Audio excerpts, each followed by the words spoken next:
Wake up, Lincoln. Come on, shine, rise and shine. Time for early break. Brought to you by Gaina Trucking. Live from Lincoln, America. Here's Jake Sorensen. Did seem kind of meh. Husker Online, Steve Sipple. And longtime college football assistant coach, Bill Busch. I want to buy a couple ducks. Oh, I'm bringing 2 ducks to the office. This is Early Break.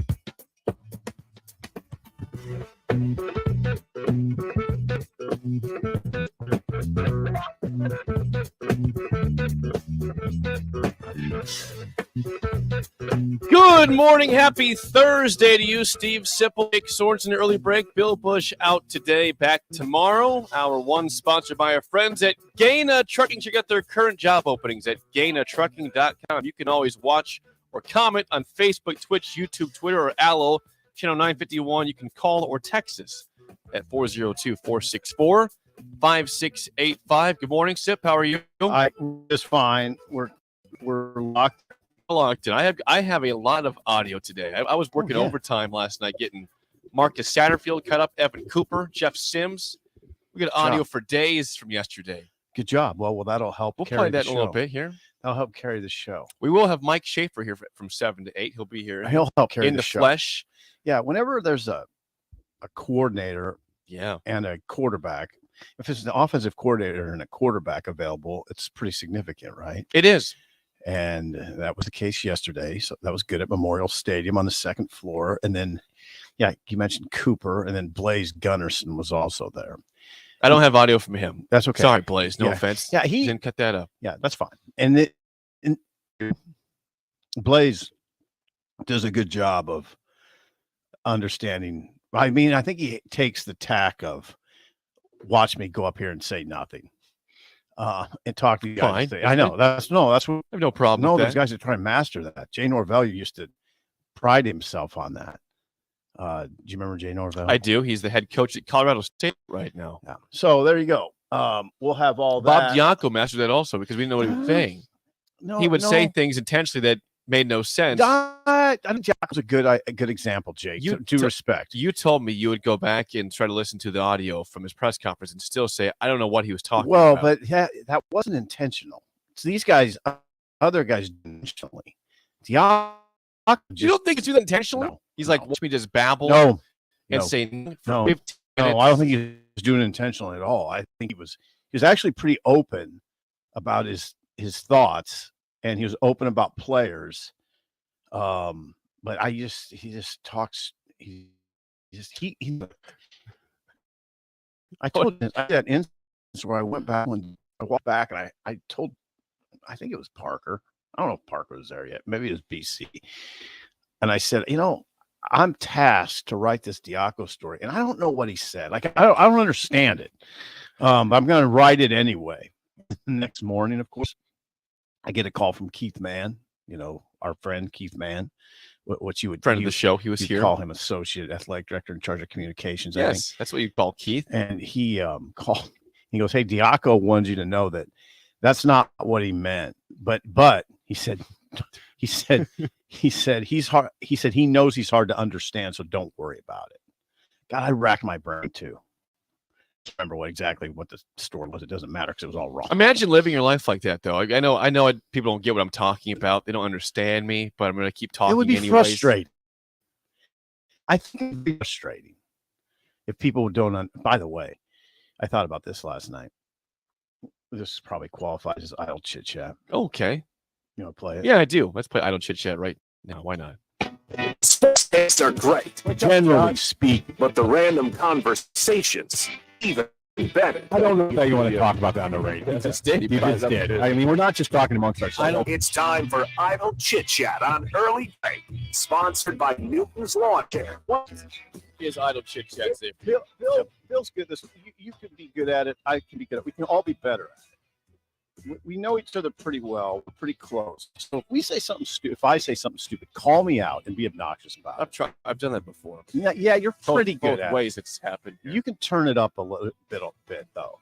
I've listened to some shows recently, and I hear stuff, and I just think if I say that, I hope the guys I hope the guys just jump me. Didn't we jump you on Arik Gilbert on 1.5 wins? Said he was. You didn't jump me on air. Yeah, I guess you did jump me on air. I think we did on air. I mean, even little things. Like I heard a guy yesterday on the radio. If I do this stuff like this, jump me.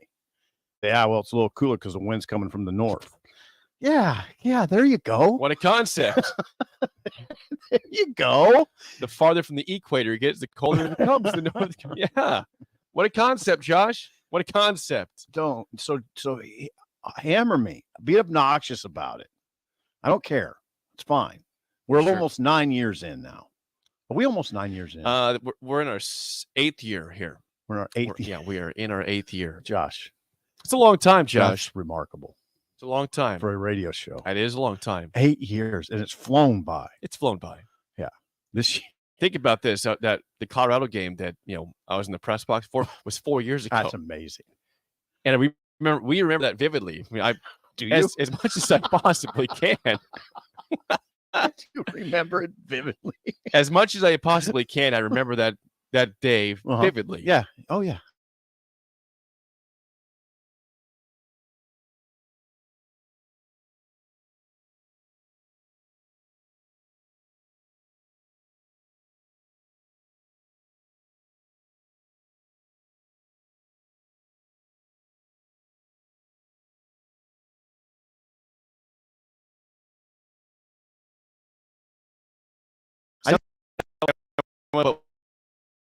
Colorado, think, okay, let's go game. 17-zip at halftime.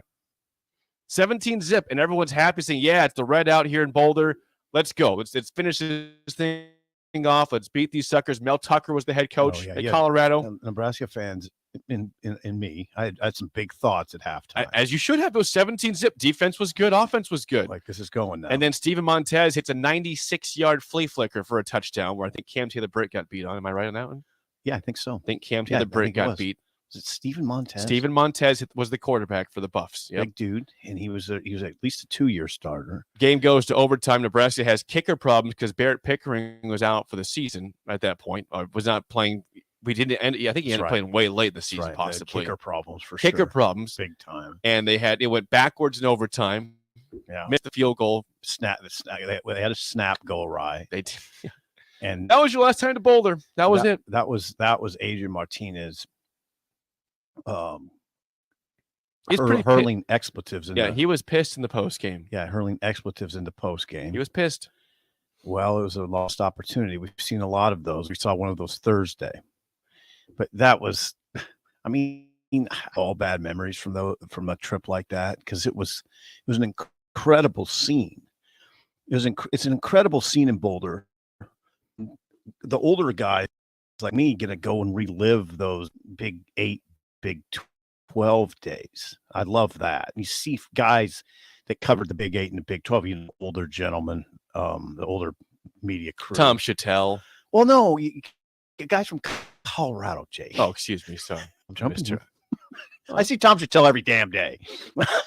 you go out. Who's the Colorado guys you going to talk to? Oh, Neil Wolk. Never heard that name He before. was the Boulder Daily. I've never heard of him. Dave Platty. Don't know that. Well, one. these are guys you would. These are names you don't bring up, and you bring up Barry Tramble. We know about that for Oklahoma. Yeah, Barry left the Daily Oklahoman. Where's he at now? He went to a website. He did? Yeah, a bunch of the Oklahoma media. Jenny Carlson of the Oklahoman. It's just the Oklahoma now. Jenny Carlson. Yes, she went to this. She went to a new media enterprise that's partly owned by Bob Stoops. Okay. And another formidable name that I can't remember. Yeah, Barry Trammell left the Oklahoman. Our friend that's Barry. Big news. I know it is. It's like you leaving the Journal Star. It's a little bigger. Come on. Due respect to me. But yeah, if I say just ridiculous things, jump me, because we're at that stage. Well, I think I've tried to jump. And also, before. if we state the obvious, that's another way to take this show to, like, hey man, you got to run the ball. I mean, yeah, you got to run the damn ball, dummy. You got to work on. So is that good practice? No, there? You got to work on your obnoxious. Okay, that is an incredible pullover. Well, this is. I was thinking. I have not worn a jacket to the studio since probably March or April. That is exquisite. I have worn this before. This is not my first time wearing this Dolphin shirt. It's and I'm probably wearing the this second time. No, this is the 6th time. In the studio? Yeah. Yep. I'm wearing the next segment, but it is NFL day. The NFL is back today. We'll preview it next segment. Jake is wearing a very white. Get to the video stream. Facebook, Twitch, YouTube, Twitter, channel 951. You know me, I'm sort of oddly picky about clothes, right? Yeah. And that is nice. That is, yeah. I don't know how you keep it white though. I don't wear it very often. Yeah, and then if you take it off, you gotta be careful. I did spill coffee on once, and you would never know because he got my wife did a great job of getting it out. Elizabeth. She did a great job. Nice She did a work. great job getting it. That's typical. I have a lot of clothes. I get dirt with coffee and food, but you never know. Wouldn't it be interesting? We'll get to the sound in a second. Wouldn't it be interesting if Nebraska sparked up its program at the place where the slide began? Yes, wouldn't it be great? In 2001. Wouldn't it be nice if we could look at Boulder, Colorado as the place where there was a spark? You know, because this would be a pretty big sport, I think, if Nebraska. Well, that's started the downfall also for Nebraska. I mean, Nebraska under Scott Frost was trending the right direction before the game. Yeah, there's been and that season 2019 was supposed to be easily a bowl game. That was the easy schedule, and Nebraska went 5-7. Yeah, 2001 was the start. I know that. I know. 2001 was the start of the slide. 62-36. Yeah, I'll never forget that day as long as I live because it was so novel at the time. Seeing and I got a massive headache. It gave me a massive headache because I was trying to write. Excited, I had no idea how to put it in perspective. It was startling. So I'd like to associate Boulder with something more positive, which would be win. They beat Dion. That'd be awesome. No prime. All right, that was Idle Chit Chat, sponsored by our friends at Newton's Lawn Care. Sign up for a 2024 fertilizer program and receive a free winterizer application this fall. Call or text 402-440-6297. That's Newton's Lawn Care. Again, Andrew and his team there. Take care of you. So you came in here last night at what time? No, I was here. I was here until about 6 or so yesterday. I was working at some sales calls. I had to get some sales stuff done, and I said, you know what? I'm going to cut up the audio from the press. The pre-practice. There's a pre-practice session yesterday. Right. It's a little different. Rules has changed things up in the media realm a little bit. They're doing this late afternoon media session on Wednesdays, which is before practice because they're practicing evening, which is interesting. It's a change. Yesterday Marcus Satterfield spoke, Evan Cooper, the defensive backs coach, Jeff Sims, and Blaze Gunnerson. I don't have Gunnerson, but I have the rest. I've got Sims, Cooper, and Satterfield complete audio. Where do you want to start with this? We absolutely have to start with the quarterback and the quarterback situation. Satterfield or Sims would be fine. I would say start with what Satterfield said about Sims' competitiveness, that he had an unbelievable game from a competitive standpoint. You got that? Well, something like that. Yeah, we'll try. Just hit a button and see what comes up. Here's some thoughts on Jeff Sims. How can you help Sims out more in offense? That's fine. Okay, that's fine. I think that'll get you. Here's Marcus Satterfield from yesterday. Yeah, I mean, too many times people isolate the individual. I think it's layers of coaching and training that we have to continue to do each day. I mean, each position group has to do their job to make sure the receivers run the routes at the right depths, the offensive line protects them, the backs protects them. So I think collectively we're all in it together to make sure that everyone on offense maximizes their ability and their talents, and we've got to do that with Jeff as well. Now, you asked Marcus. I heard this is your question. Okay. You asked Marcus Satterfield. Were you surprised at how physically that Jeff Sims ran the football? Yes. Okay. Here's his response to that question. That was asked by you. I mean, I knew he was going to the spring he arrived, but they wouldn't hit him. It wasn't like he was running for tackles and things. It felt really different to me out on the field. Like he ran a counter the one time and two guys came and hit him, and he kind of delivered a blow and popped up. And it was just, I thought it was pretty cool. He wasn't trying to slide, and we wanted to take care of himself and stop when he needs to. But I mean, he was running through tackles the other night. I mean, it sounded different out there. Does that sound like Jamal Lord used it? Does that sound like Jamal Lord? It sounded different to him out there. Yeah, I mean, I know what people are thinking right now. Hey, could you please talk about the 3 picks?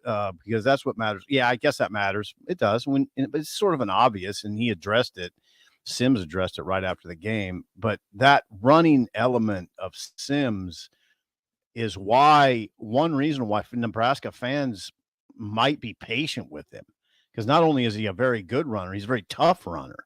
We like tough guys. We like tough guys at quarterback, right? Yes, we do. Oh, yeah. And this is guys who can take hits, who lower their shoulder in the contact, don't run out of bounds. That's what you saw from Sims. Yeah, he took on contact all right. He did. So Satterfield said the words, I thought he had Sims. I thought he had an unbelievable game from a competitive standpoint.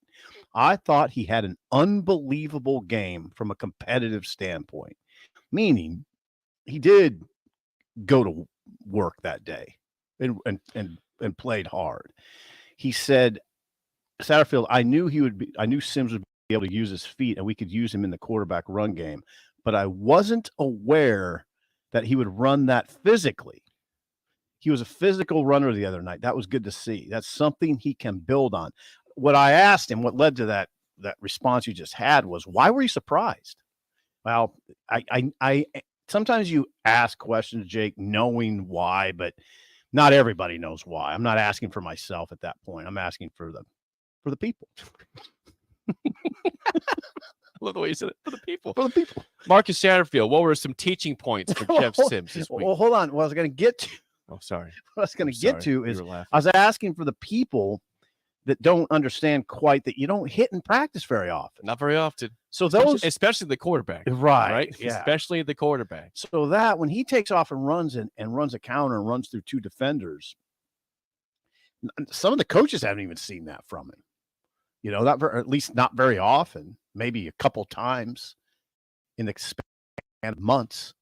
So it's sort of, football is interesting to me. It really is. You don't practice that stuff live. Then he gets in the game. It's like, oh man, he can really run. Big horse out there, man. Loose big horse. Dude can go he goes into contact. You know, I always used to talk about a couple running backs at Nebraska that would poof into contact. It would just be like a. With him, it's a right. Yeah, it is. It's not a. No, he lowered the shoulder. What is it? It's like Mike Allsted out there. Yeah.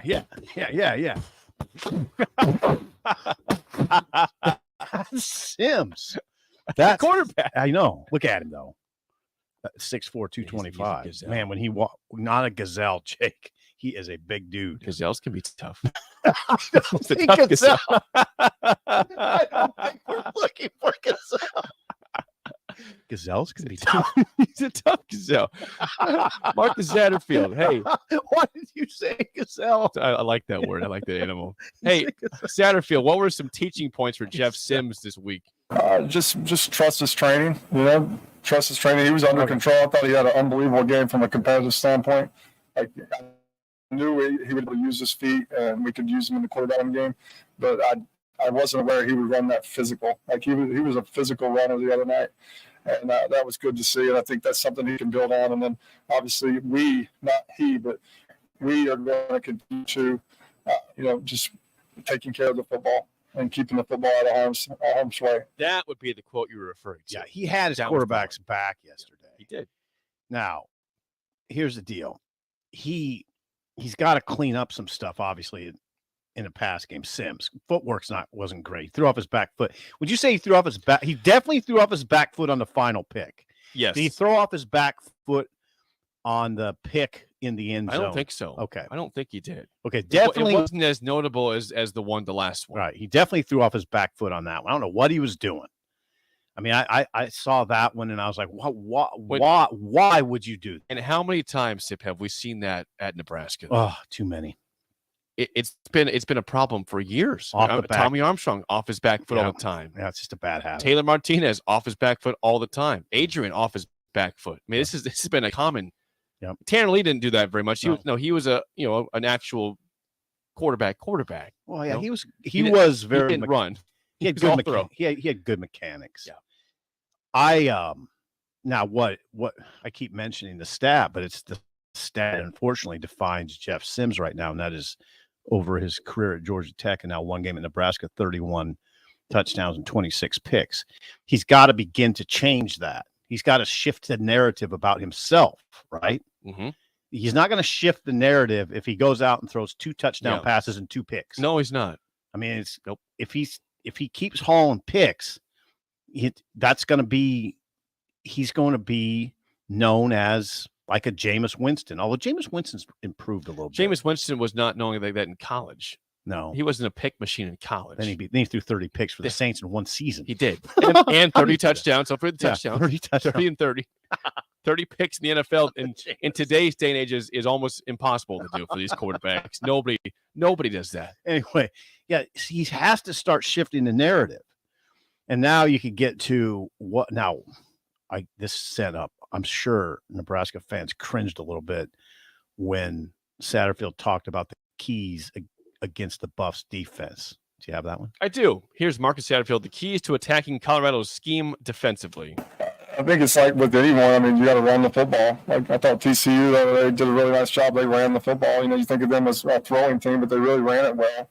And I think you have to take care of the football. These guys do a tremendous job of punching the ball. Like we showed a video to our guys the other day, or yesterday, just how they attack the football, how they put their face on the football and knock the balls out. They did it a couple times the other day at TCU, and we got to do a great job of ball security when we're carrying the ball and not let it happen to us. Now you have some fear that came in from about 4 minutes to go in that football game where there was a direct punch out of the ball of Anthony Grant. It led to a fumble at midfield. Minnesota scores a touchdown that ties the game. Yeah, you got a little. Yeah, that was concerning, but that's good defense. What you want to do? Yeah. What Michael Zavir mentioned this the other day, and I agree with him. Michael Zavir, the local media personality, football guru. That punch out. Oh, Jake, you would know this. You watch football. The punch out thing. Michael thought that's a sort of a recent phenomenon in football, like in the last. I would say years. It wasn't something you saw as like I'd say 15 years ago. You didn't see guys punching at the ball all the time. I've just started to notice it being a much more common phenomenon in the last 5 to 7 years. That's what Michael thought too. It's kind of a recent phenomenon. Why is it recent? I don't know. Why was this not a thing I don't know. A long time ago? I think it was more about form tackling, and it was just more about pure tackling. Sure. And now, like when you saw that play against Minnesota, when the defensive back knocked the ball out of Anthony's hand, he wasn't going for the tackle really. He was going for the ball. Oh, he had a direct shot at it, and he got that. Somehow he could not have had a cleaner shot if he tried. Somehow he got I mean, it was a great play because it's not easy to do that. Nope. It wasn't like Grant was holding the ball out. He had it against his body. The guy just somehow took a big punch at it and got it. So did you have the quote from Marcus Satterfield about Anthony Grant? I do. How is Anthony Grant bouncing back? Marcus Satterfield from yesterday. He's looking good. Yeah, he's looking good. Nobody wants to turn the ball over or fumble the ball. I mean, it's not affected how he works. It's not affected how he approaches his day. So we trust all of our guys. And, he'll have an opportunity moving forward at some point this year to vindicate himself. At some point this year. How will the carries be split up at Colorado? They're going to run the ball a lot, I would think. Well, a lot of Jeff Sims. Yep. How much Jeff Sims do you think? He had 19 carries against Minnesota. He had 12 design quarterback runs. 19 overall. Yeah, 19 overall. So how many design runs you asked for? Okay, more than 12. Yeah, me too. Yeah, I agree. I'd say 15 to 16. Okay. I wrote 15 to 17. What was an average day for called carries for Jamal Lord back in the day? I think it was probably in that range, or maybe even a little higher than that. Different type of offense. He could really run. He could really run it, baby. I mean, he could. Well, yeah. Boy, God Almighty. Now he's probably a little faster than Sims. I was talking to Jay Foreman the other day. Jay thought Adrian's faster than Jeff Sims. Yeah. Now Sims, he is a little bit probably. Martinez was a little bit faster. I don't even think about it. I just like the way Jeff Sims runs. Big, strong, tough tailback. He looks like a tailback when he runs the ball. So the speed thing he's got enough of it. He's got enough speed. You can tell I'm patient with Sims. It was one game.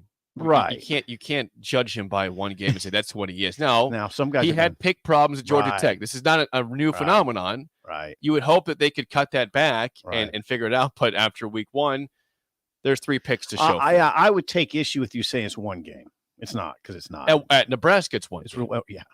Different coaching changes different people. It does. Now you got to see if that coaching takes hold. It didn't in game 1. Now, if it doesn't take hold in game 2, what are we doing now? Now, do you start in game 3 thinking, okay, we're going to get Chubb in the game. We got to get him in. Well, if you have 3, 4 picks this game, you can't live with that. That'd be 6 or 7 picks through 2 games that would crippling. Even two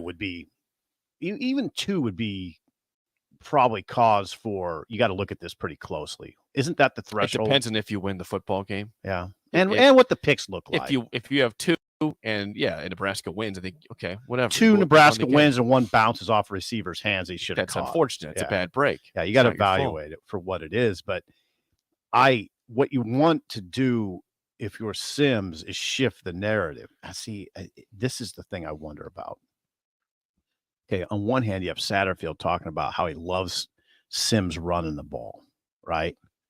And he likes the fact he's going into contact.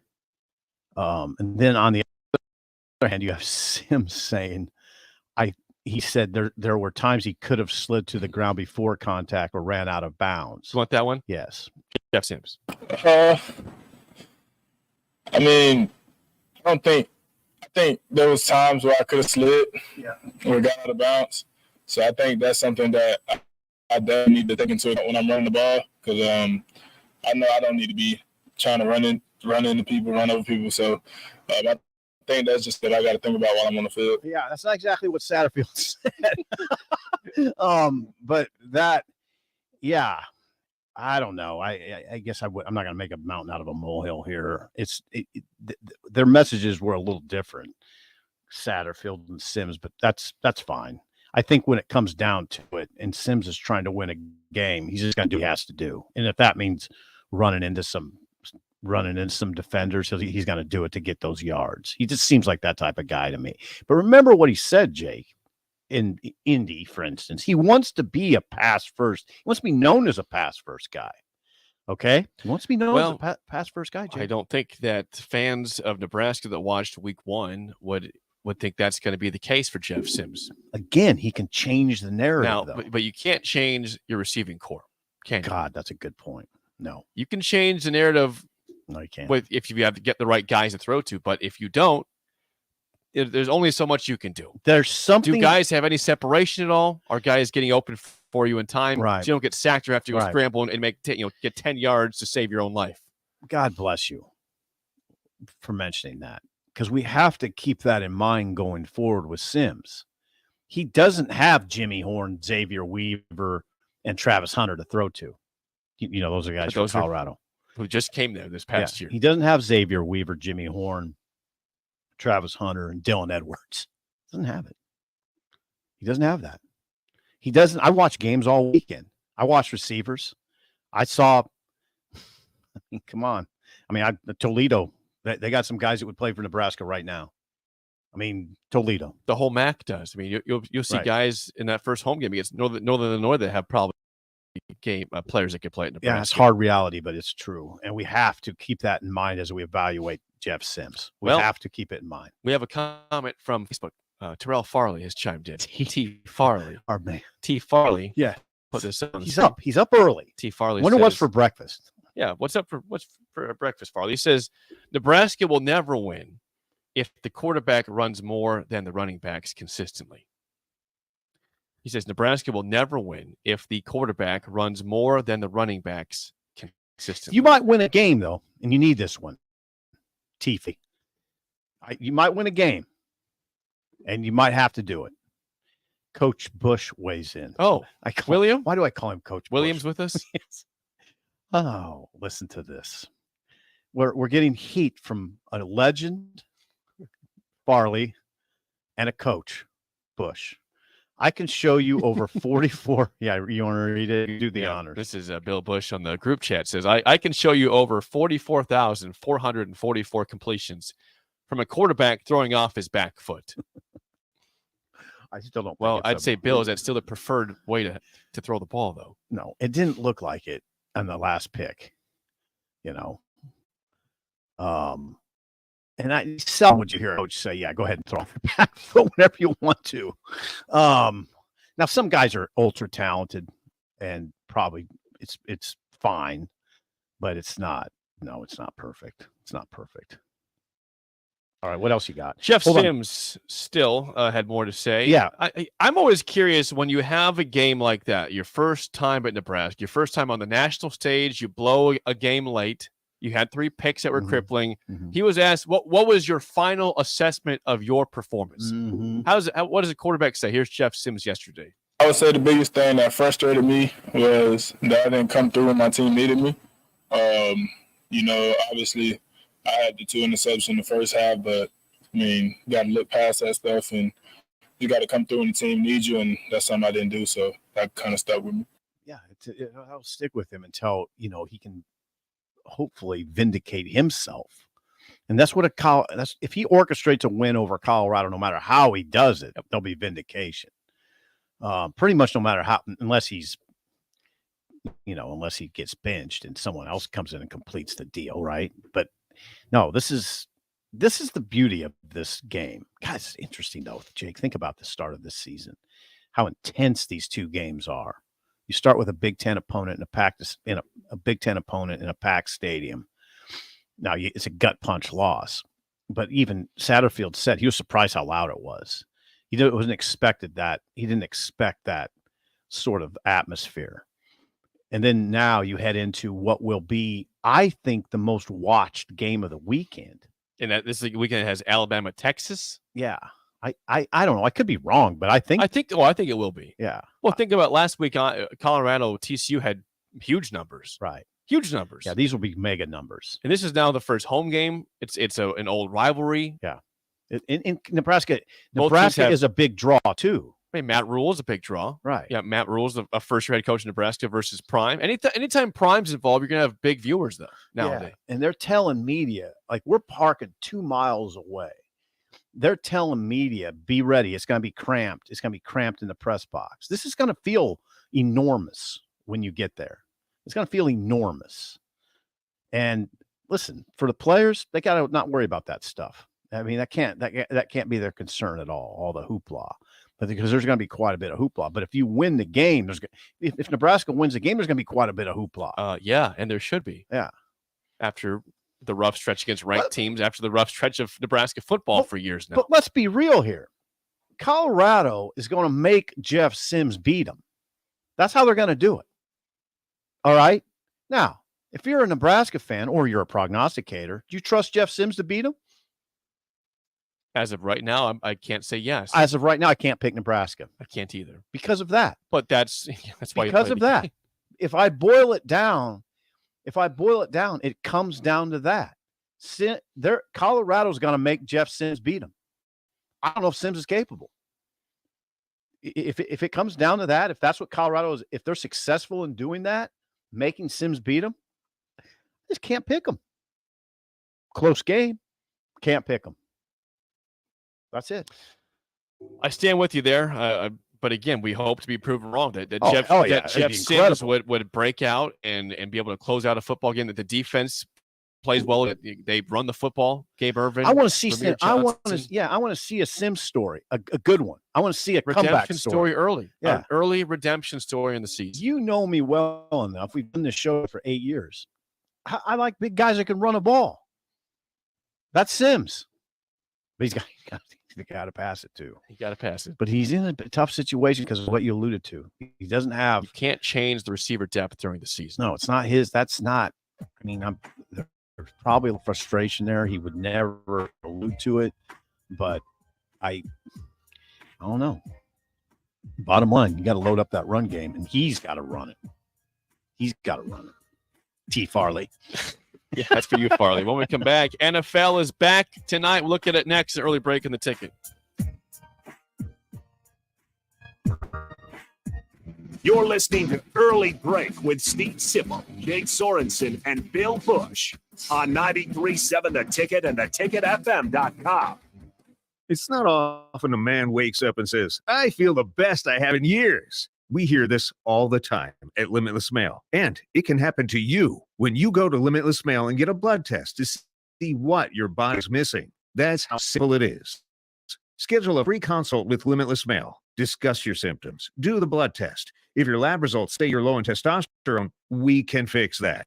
Age is just a number. You can feel your best again. Just ask Limitless Male. This is Brian at Midwest Bank, and we've been proudly serving clients in the Lincoln community since 2008, and we're excited to open a second location in January 2024 at 70th and Pioneers Boulevard. Our new branch will provide all the convenient services you're looking for in a bank, along with the friendly staff we're known for.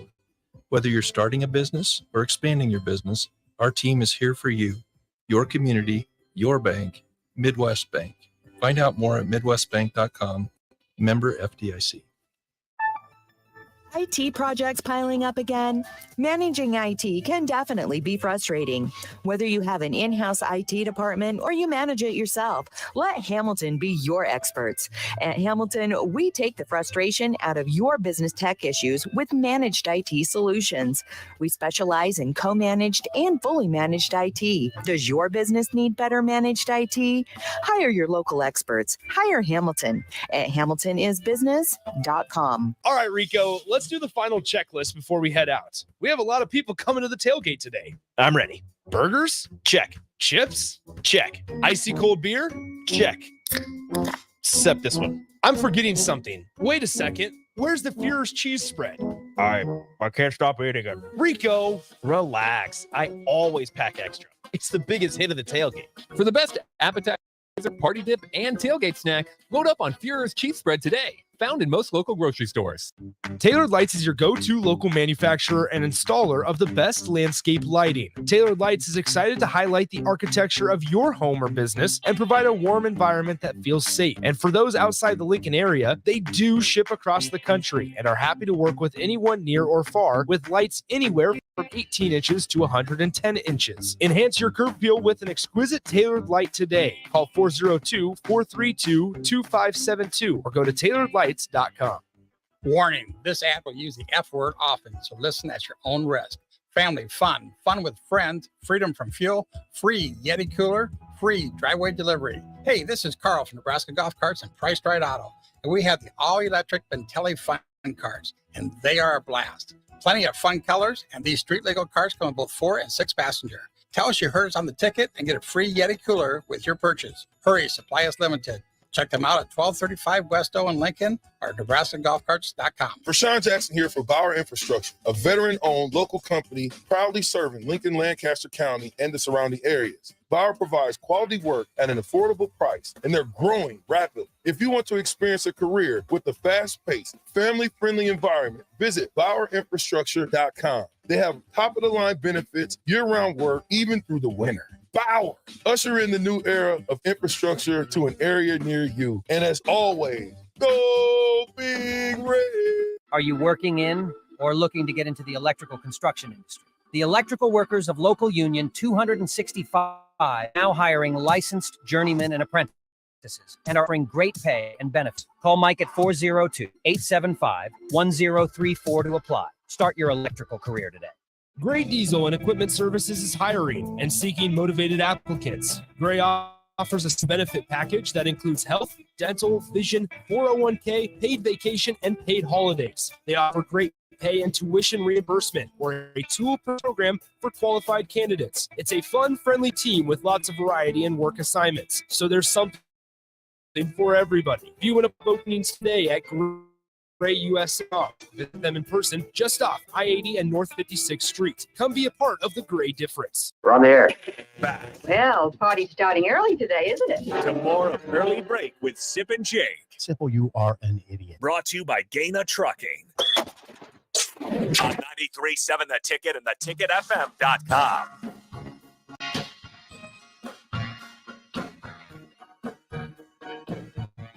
Couple things before we get to the NFL. Shout out to Nebraska volleyball. They win last night against Creighton at the Bob Devaney Sports Center. They did lose their first set of the season, which is still an incredible thing. They hadn't lost a set yet, but they beat Creighton in 4 sets.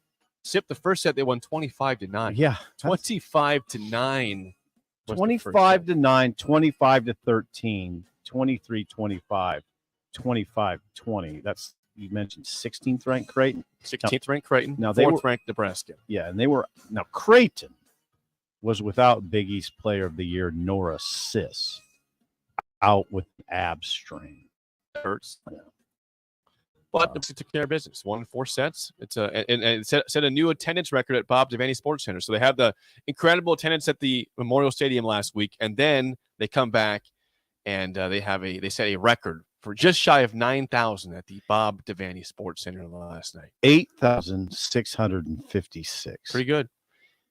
John said they wanted to be the state champions. And they are. They swept Omaha a week ago in front of that big crowd at the big stadium. And now they beat Creighton to win the state championship. Way to go, John. And what's tonight? Volleyball? And what's tonight? Football? Yeah. You want to play that? Yeah. Yeah. What's tonight? What's tonight? That was a Jake? lead-in for this, you mean? Yeah.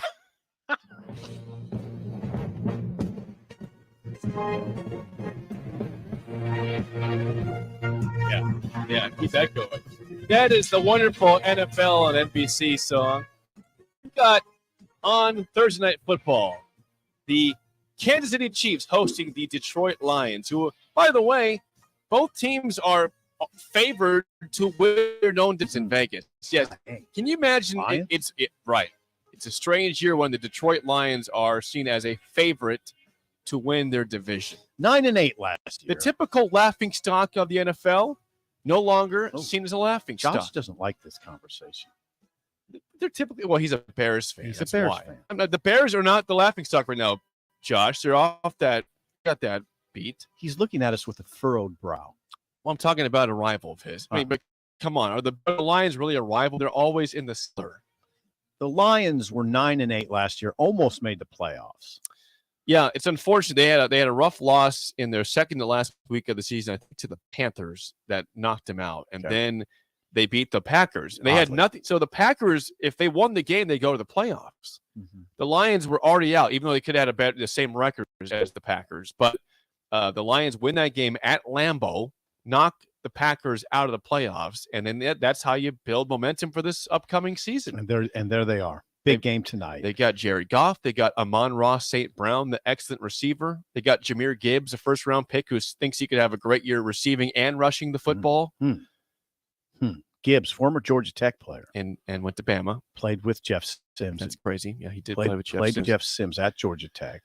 In fact, they played on a team that Sims led team in rushing, not Gibbs. How about that? By the way, the Chiefs will be without Travis Kelce. He's not playing. Hyperextended knee.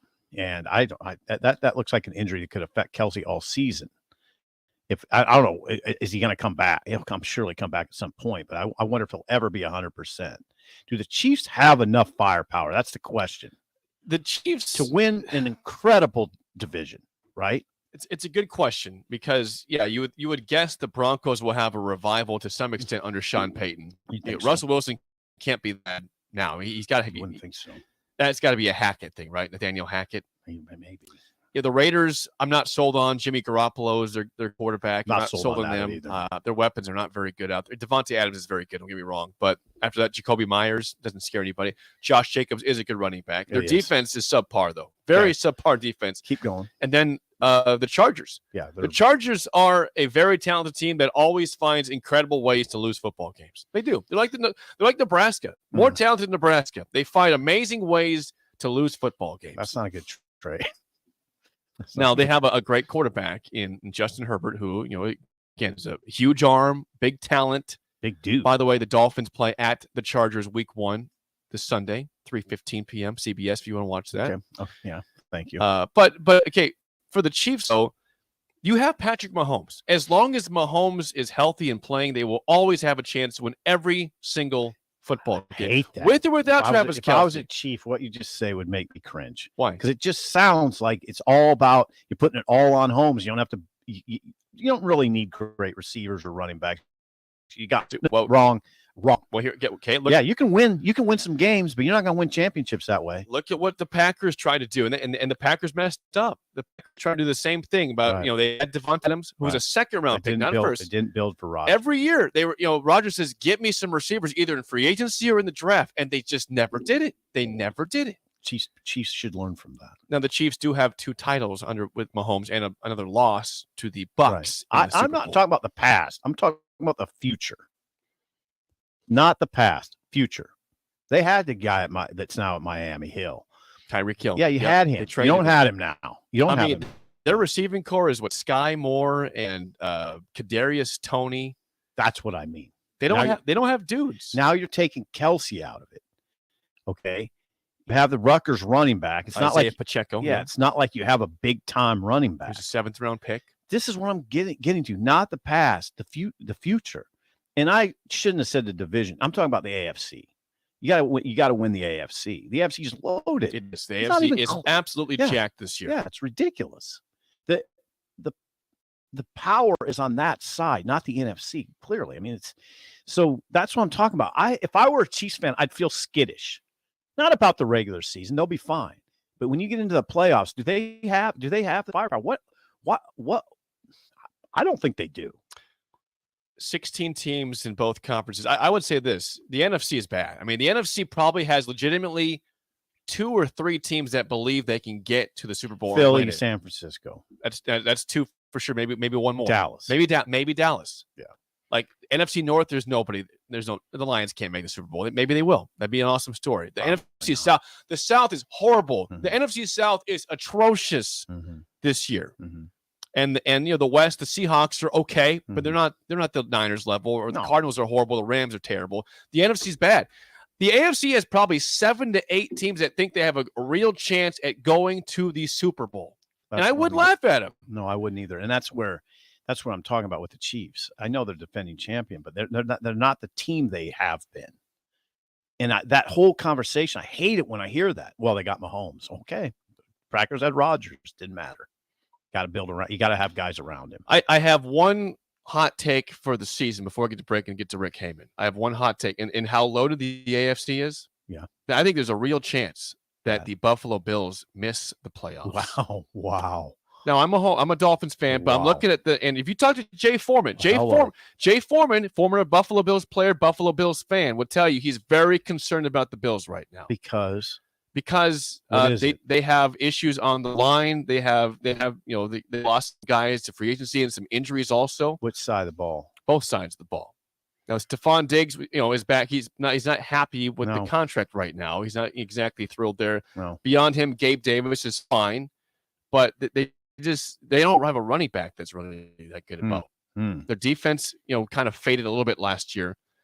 My hot take is I think that there's a chance watch out for the Buffalo Bills to not make the playoffs. And Jacksonville's coming. Jacksonville is a heavy favorite in the AFC South. Heavy favorite. If you look at projections, everyone's picking them to be the only team above 500 in the South. Tennessee, the Texans, and the Colts all going to be bad this year. You look at that big quarterback in Jacksonville, Trevor Lawrence. He was fabulous in the second half of the year. Fabulous second half of the year. And that's what you expect to continue. My official pick for who's making the Super Bowl. Ready for this?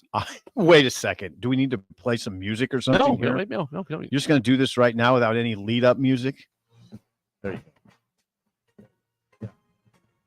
Call me a homer. Oh, dude. I got money in Vegas on it. The Miami Dolphins are going to the Super Bowl this year. I have never said that in my life, like on the air. I say it facetiously. He pulled his shirt over his face. Miami Dolphins are going to play.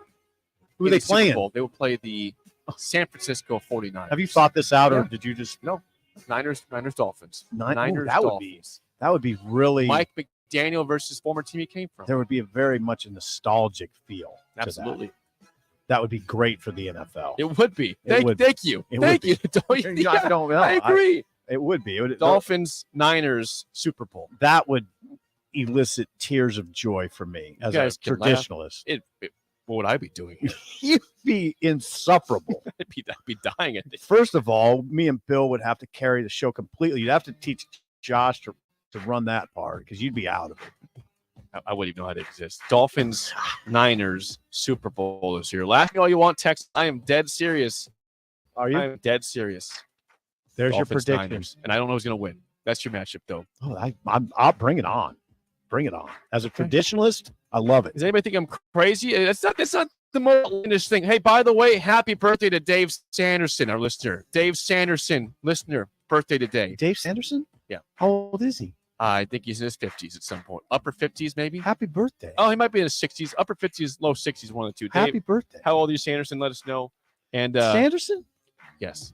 It's his birthday? It's my parents' anniversary today. What a day. September 7th. September 7th. What a day.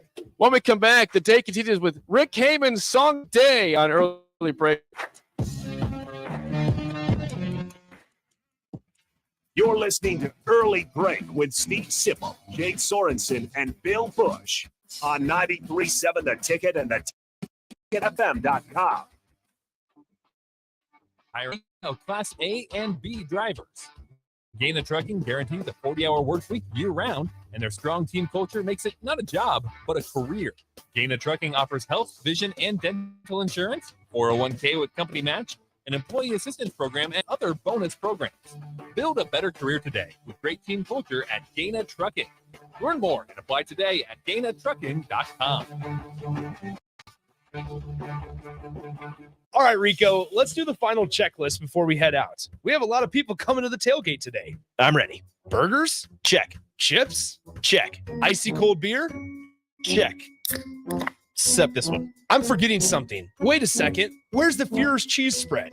I can't stop eating it. Rico, relax. I always pack extra. It's the biggest hit of the tailgate. For the best appetizer, party, and tailgate snack, load up on Führer's cheese spread today. Found in most local grocery stores. Bagels and Joe is the perfect place for breakfast or lunch in September. Try their new pizza bagel with pepperoni and fresh mozzarella grilled on a sun-dried tomato bagel. And try their Karma Latte, as 10% of proceeds from that drink will go to the Great Plains Trail Network. 4 locations in Lincoln and 1 in Seward. Bagels and Joe.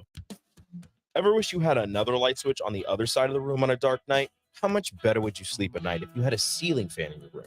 The High Electric Service Department is here to make your electrical what-ifs a reality. Whether you're looking to replace some outdated light fixtures or brighten up your counters with under-cabinet lighting, High Electric can handle all types of residential electrical installations and services. Give Erica a call at 402-466-6606 or visit high-electric.com to get started. Load up on meat and more this summer at the Mercado by Certified Piedmontese at 84th and Half. This week's specials through September 12th are $2 off grass-finished flat iron steaks. And don't forget to check out their Friday feast this week and every week. Plus, big news, they have 2 new locations now open at 30th and Yankee Hill in Lincoln and 168th and Maple in Omaha. Get to the Mercado today for the best meat in town.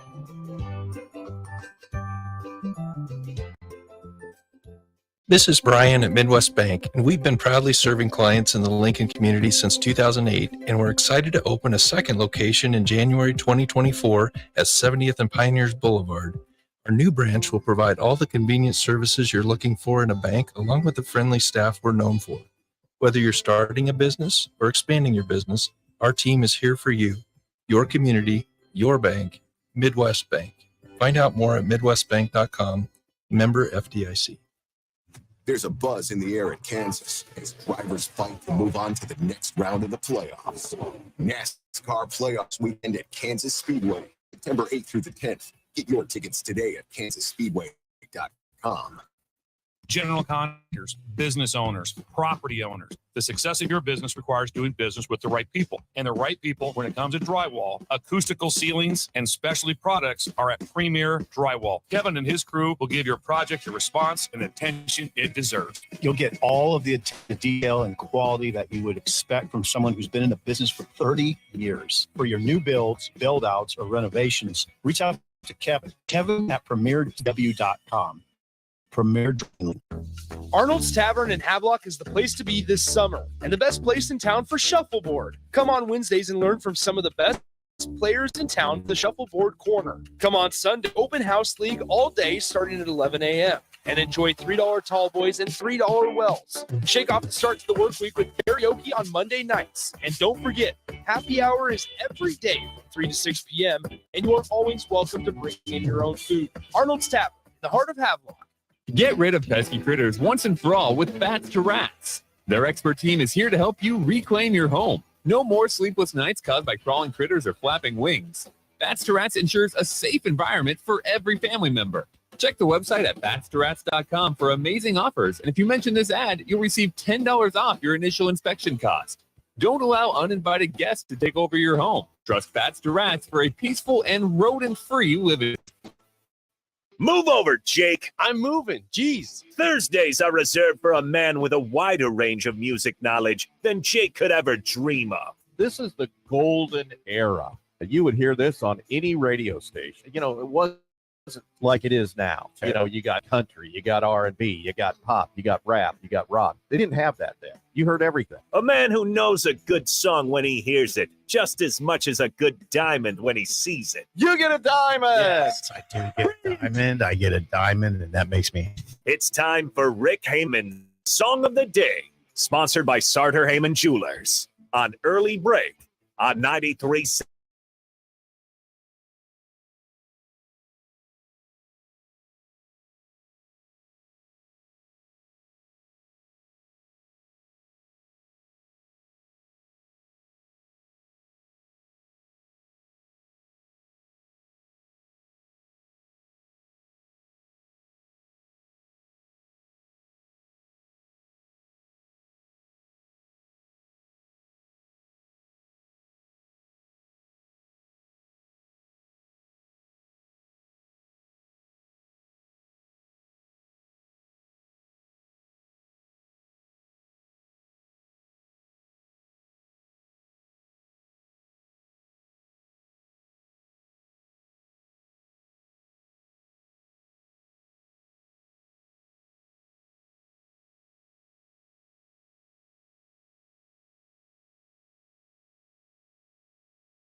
Once again, your song of the day, Come Monday, by the late Jimmy Buffett. 464-568-51 is bad, 10 is good. Text your rating and Rick Heyman, Sartor Heyman Jewelers, song of the day.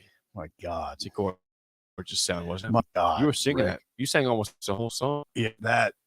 I mean, we all know what Jimmy Buffett's big song is, right? Margaritaville. I played that on Tuesday. Right. But this one, my God, that is ridiculously gorgeous. You almost forgot that he sang that. So thank you, Rick. It's a 10. It's a 10. There's no thinking. It's a 10. It's a 10. It's a 10, Rick.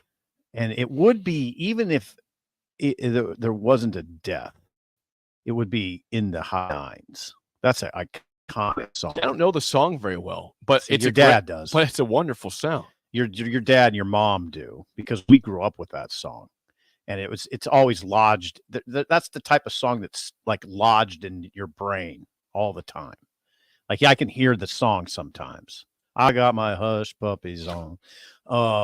You just know the song. It's part of you. Well, we are now going to the hotline to be joined by Rick Heyman, Sartor Heyman Jewelers. Rick, a couple 10s from both of us today. Nice work. Hey, nice job. Jimmy Buffett is one that you can do two in a week and get away with. Yeah. Rock and roll heaven here. So no doubt about that. Yeah, thanks for those scores. I spent 4 lonely days in the brown Lincoln haze, and I just can't go outside. Well You done. can go well out. done, Rick. Well done, Rick. Yeah, that haze is something else now. I can't even see. I got to tear my eyeballs out here. Yeah, Please it's don't do that. brutal. I think it's going to blow out about noon, I hope. Okay. But, yeah, no fishing or anything for me. Is that right? It's rough. Yeah, I can't go out. Because okay, rock and roll heaven. Jimmy Buffett. There's a million stories about Jimmy Buffett. I'll just share one of them. Okay. When I was about 16 or 17, and he was 10 years older than me, Rolling Stone back in the day, that was a great music magazine. did a big feature on Jimmy Buffett. And I remember reading this, and it said, back in those days when you had a record deal, they would advance you a bunch of money so that you would put together a band to go out and tour with. So that's the way it worked. And then until they recouped their advance, you owed them that money. So now today it's the reverse. They don't make any money on records. They tour to go make money. Back then it was they made their money on the records and you toured to sell records. So so Jimmy gets his advance. He goes down to Florida and he disappears for like a year.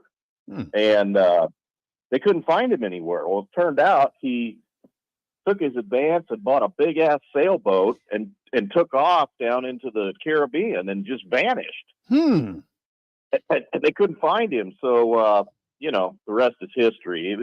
He's just an iconic, one of a kind, genius businessman, multi-billionaire at the end over that one goofy song that he built an empire over. But he was also a great songwriter beyond the gimmicky stuff. And he was a really smart businessman. So, in fact, we're right now building a house down in one of their developments in Florida called Latitude Margaritaville in Panama City Beach. And it's amazing. This is the third one they've done. Now, they just licensed his name, of course, but he does all their videos, or did rather, and everything's got the Margaritaville theme, and it's a retirement type community. And a lot of fun. It's going to be a blast. You guys will have to come down. We'll do a show from there. But oh my God.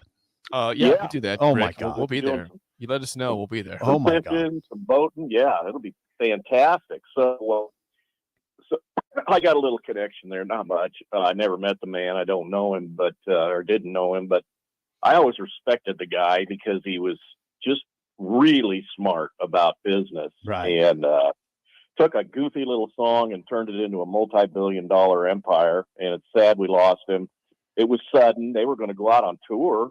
But I think he developed skin cancer. That's right. That turned into lymphoma. That's exactly right. That's exactly yeah. right.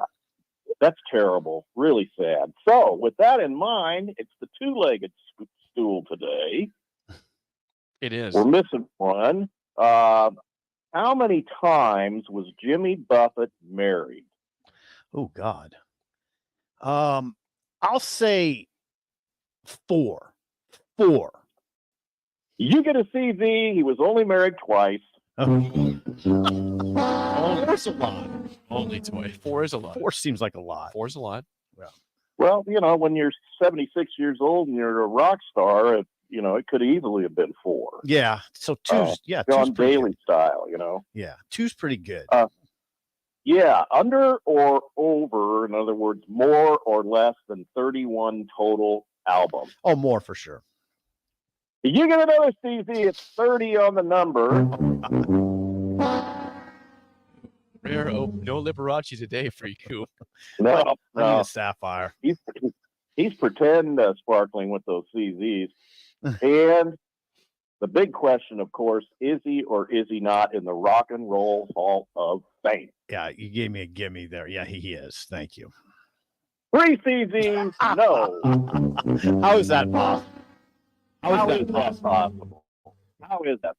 I'm very dubious of that Rock and Roll Hall of Fame. There's too many things that don't make sense to me, and that's one of them.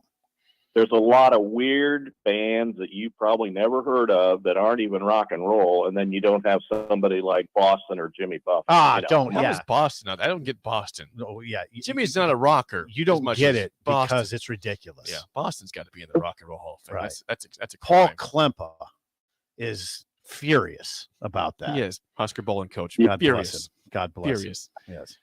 Rick, what's going on right now at Sauter Heyman Jewelers?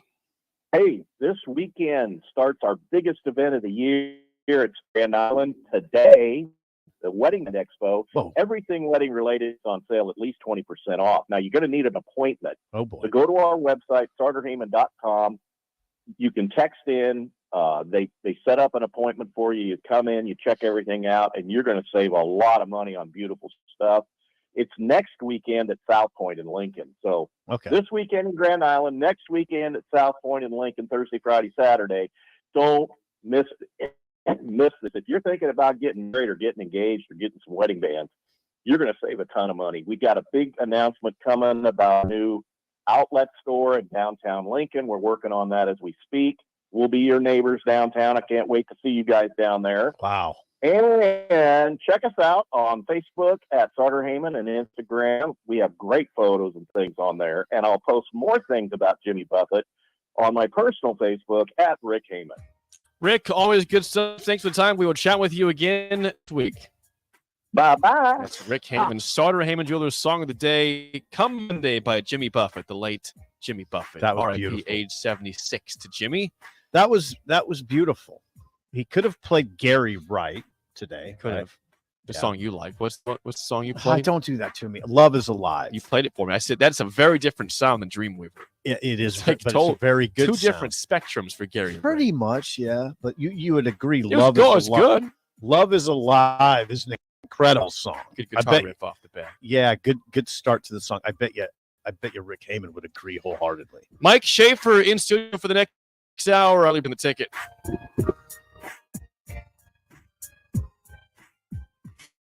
This is Lincoln's home for sports talk on the FM dial. The home of Kansas City Royals baseball. KNTK FM Firth, 97 The Ticket.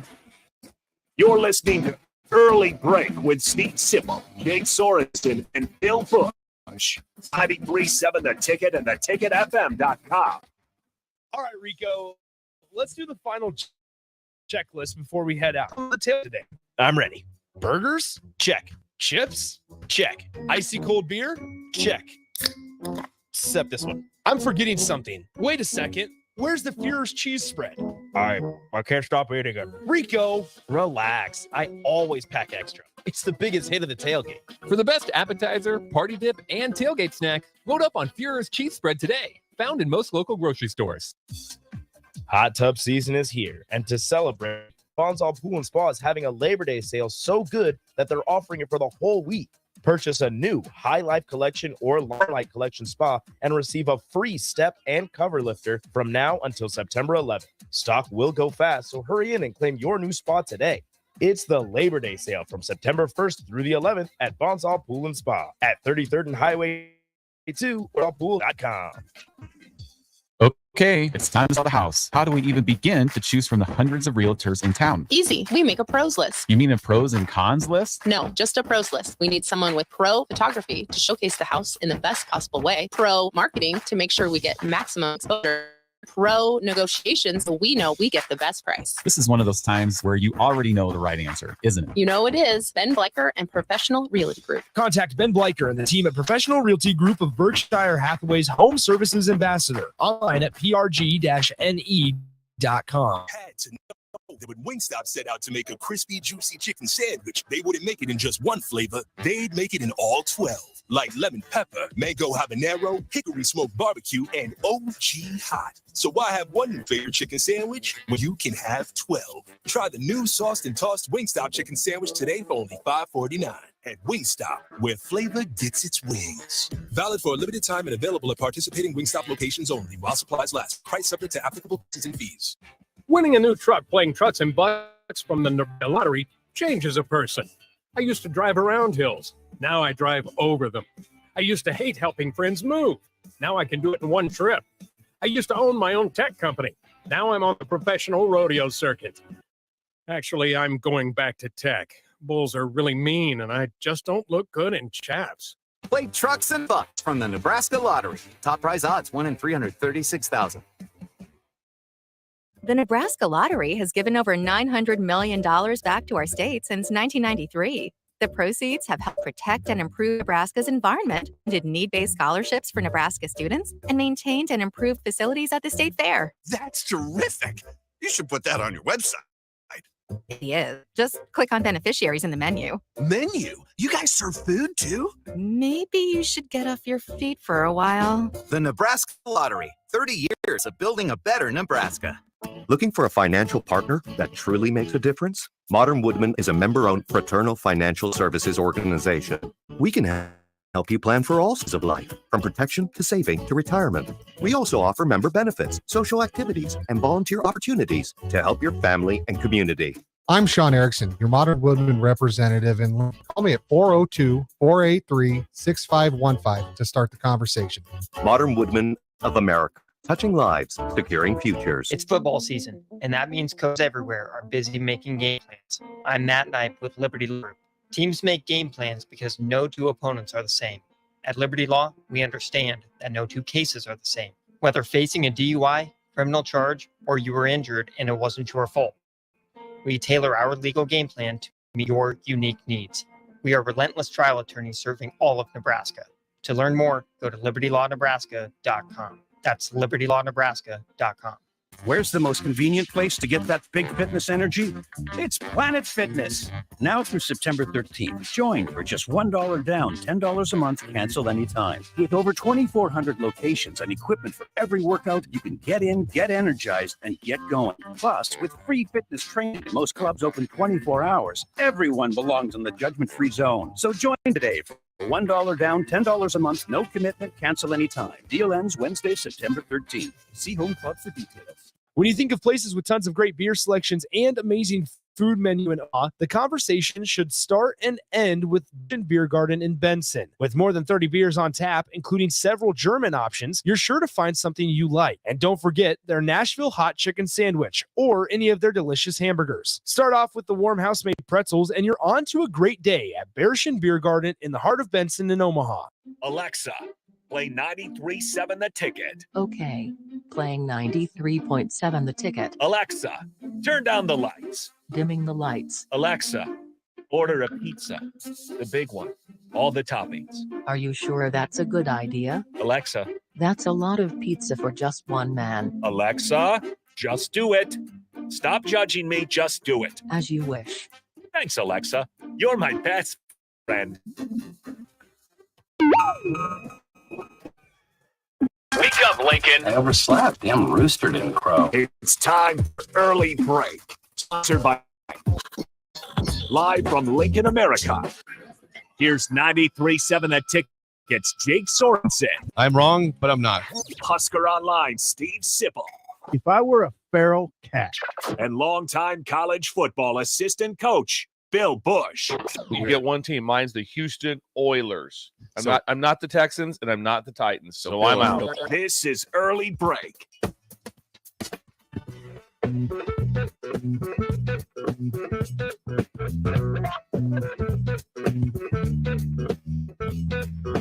Welcome back to Hour 2 on a Thursday. Steve Sipple, Jake Sorensen, Bill Busch out today. He's back tomorrow. Hour 2 sponsored by our friends at Midwest Bank. Member FDIC, location in Lincoln at 27th and Jamie Lane. New location coming to 70th and Pioneers by early 2024. Again, Midwest Bank, member FDIC. So Bill is not here, but guess who's in his spot right there for the 7 o'clock hour?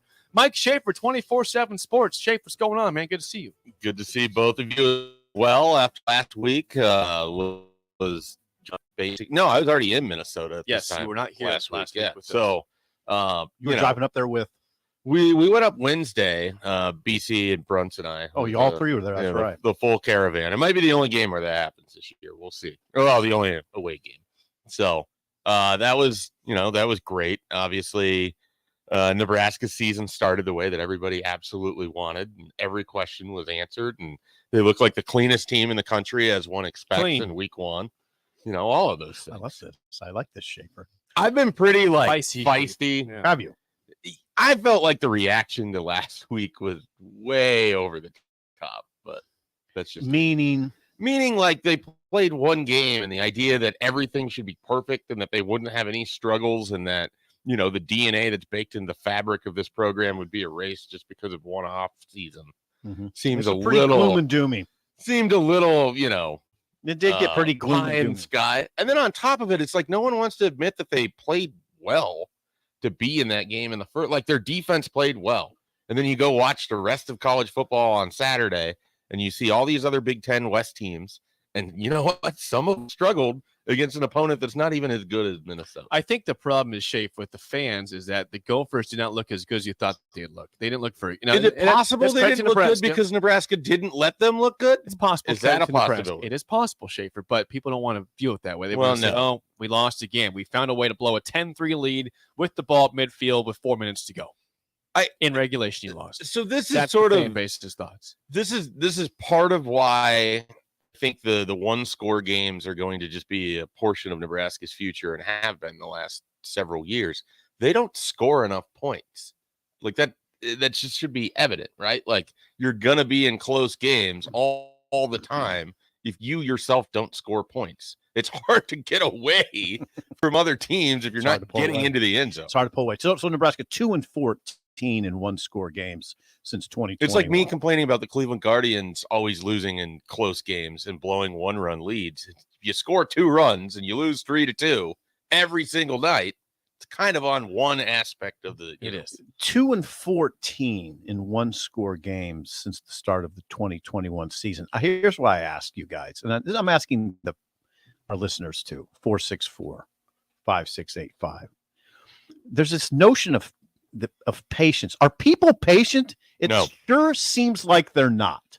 This is one game into the Matt Rule era. There is no patience. Well, why is that? I think it's just I love your answer. I love your answer. On behalf of people here. I think it's just people being tired of hearing that they need to be patient at this point. Like fans have been asked to be patient for a while now, and they want results. And I do understand watching the way Nebraska lost on Thursday would give you PTSD based off of everything that has come previously. For sure. And it did. But the current coach, the current coach, there's medication, needs more than one game before we can just be like, okay, right, this is just completely, and 100. But at the same time, obviously, the way things played out, the fact that Matt Rule talked about needing to be a 4-quarter football team, the fact that Anthony Grant was, right there in that situation. I mean, there's certain parts of it where it's like this feels like it only seems to happen to Nebraska. I would respond also with the fact of the patience thing. Look who you're playing this weekend. Nebraska is going against Colorado, who took a whole different strategy of having 68 new players in the roster, new scholarship players, took a ton of players out, brought a ton of players in. They win their first game against the runners up last year in college football, win 45-42. I know. And now they have all this mojo after one game. That's why you have fans that you don't want to be. They don't want to be. Oh patient. yeah, Prime. That's why there's freak out because of what happened with the Buff. He blows up that old notion of. But then again, you go and you watch right after that game, watch Wisconsin Buffalo, and I'm watching Tanner Mordecai struggle to do anything. Illinois, for 4 Toledo. quarters. Illinois, Toledo. Right, and that's not even a coaching transition. I'm talking about Luke Fickell.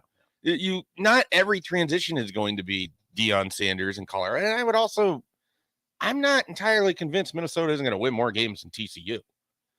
I don't look at that TCU team and think that's going to be a 10-win team. Oh no, they don't look like that. They don't look like that. They look like a 6-win team. Right.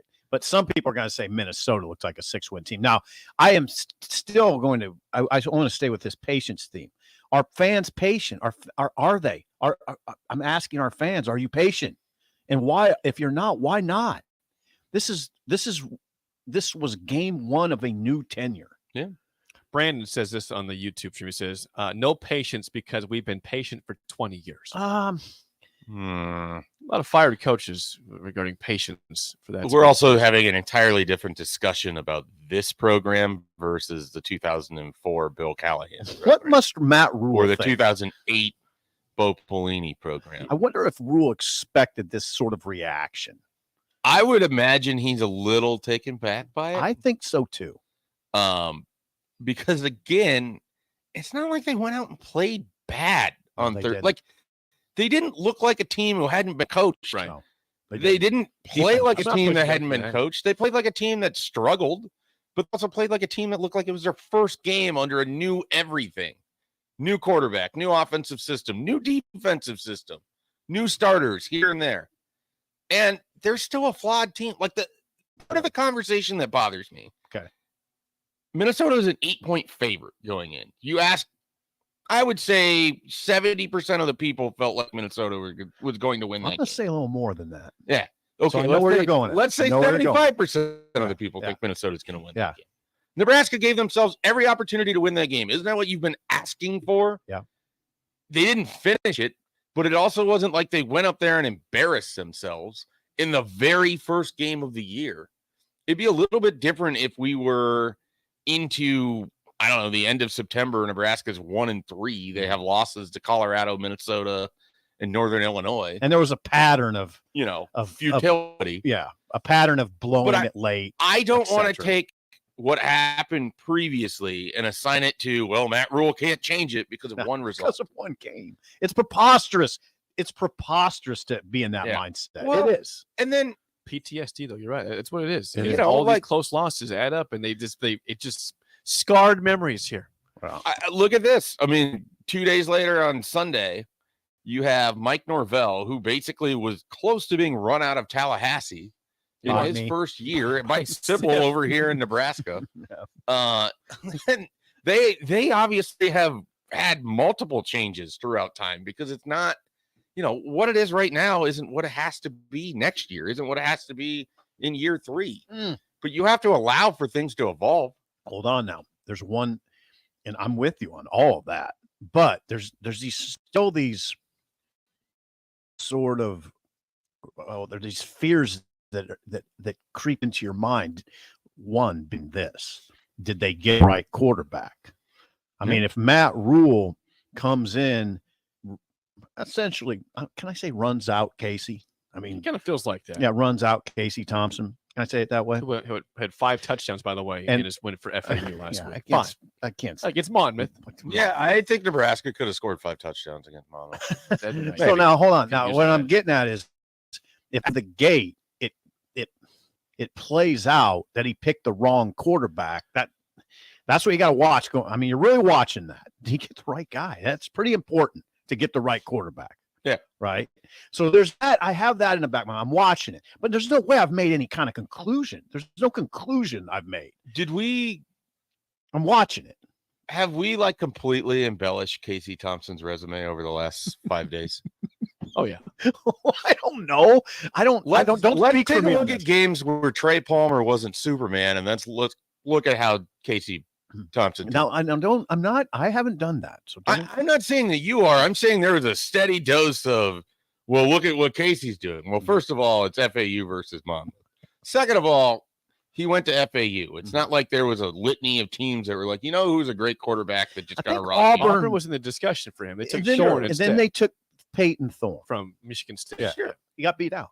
I mean, yeah, people are in the discussion. It doesn't mean that No, you're right. No, I think just like Nebraska was close in the game. It doesn't matter that Auburn was close with Casey Thompson. No, I've talked to fans, including yesterday, who said, I think Casey would have been better. Don't make that conclusion. There's one game in. Well, on There's top one of game. it, his first game at Nebraska, Casey Thompson had 2 interceptions against Northwestern, who won 1 game all year. Ooh. So, game, what are we doing? Right.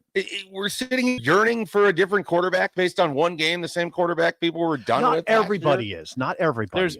There's fair Right. concerns, Schaefer. The 3 picks were Enough were people bad. are that it's a thing. The second pick that he threw it was in the horrendous. first I'm half not- was horrible. I'm not trying to defend Jeff Sims' performance from a, this is guaranteed to work standpoint. It's just the idea that people think Casey Thompson would solve everything, and you could make the case that Trey Palmer would solve a lot too. Yes. It's not just a 1-to-1 equation. No, Jake. It's not Jeff Sims versus Casey Thompson. No, it's not. And Jake made a great point earlier. I mean, the thing we're going to have to be fair-minded as we go forward in evaluating Jeff Sims and understand he doesn't have Trey Palmer. He doesn't have a great receiving core. He doesn't. And Casey Thompson wasn't running for 91 yards. I mean, that was a big chunk of Nebraska's offense. Casey couldn't run like that. I mean, he can't run like Jeff Sims. No. I was legitimately surprised, A, that he ended up with that many attempts, and B, sort of, and you were in the conversation yesterday with Marcus Satterfield. He ran different than I expected a little bit too. Yeah, that's what Satterfield said too. There was a little bit more emphasis on I don't know, just getting every yard. I'm going to hammer people. I don't know why. That's what was the emphasis. I'm going to hammer this defense. I sort of expected kind of like an upright, gliding style where you're getting out of bounds, and this was a little more violent than He that. runs like a tailback. A little bit, And yeah. it's very appealing. And I think that of him might elicit some patience from Nebraska fans.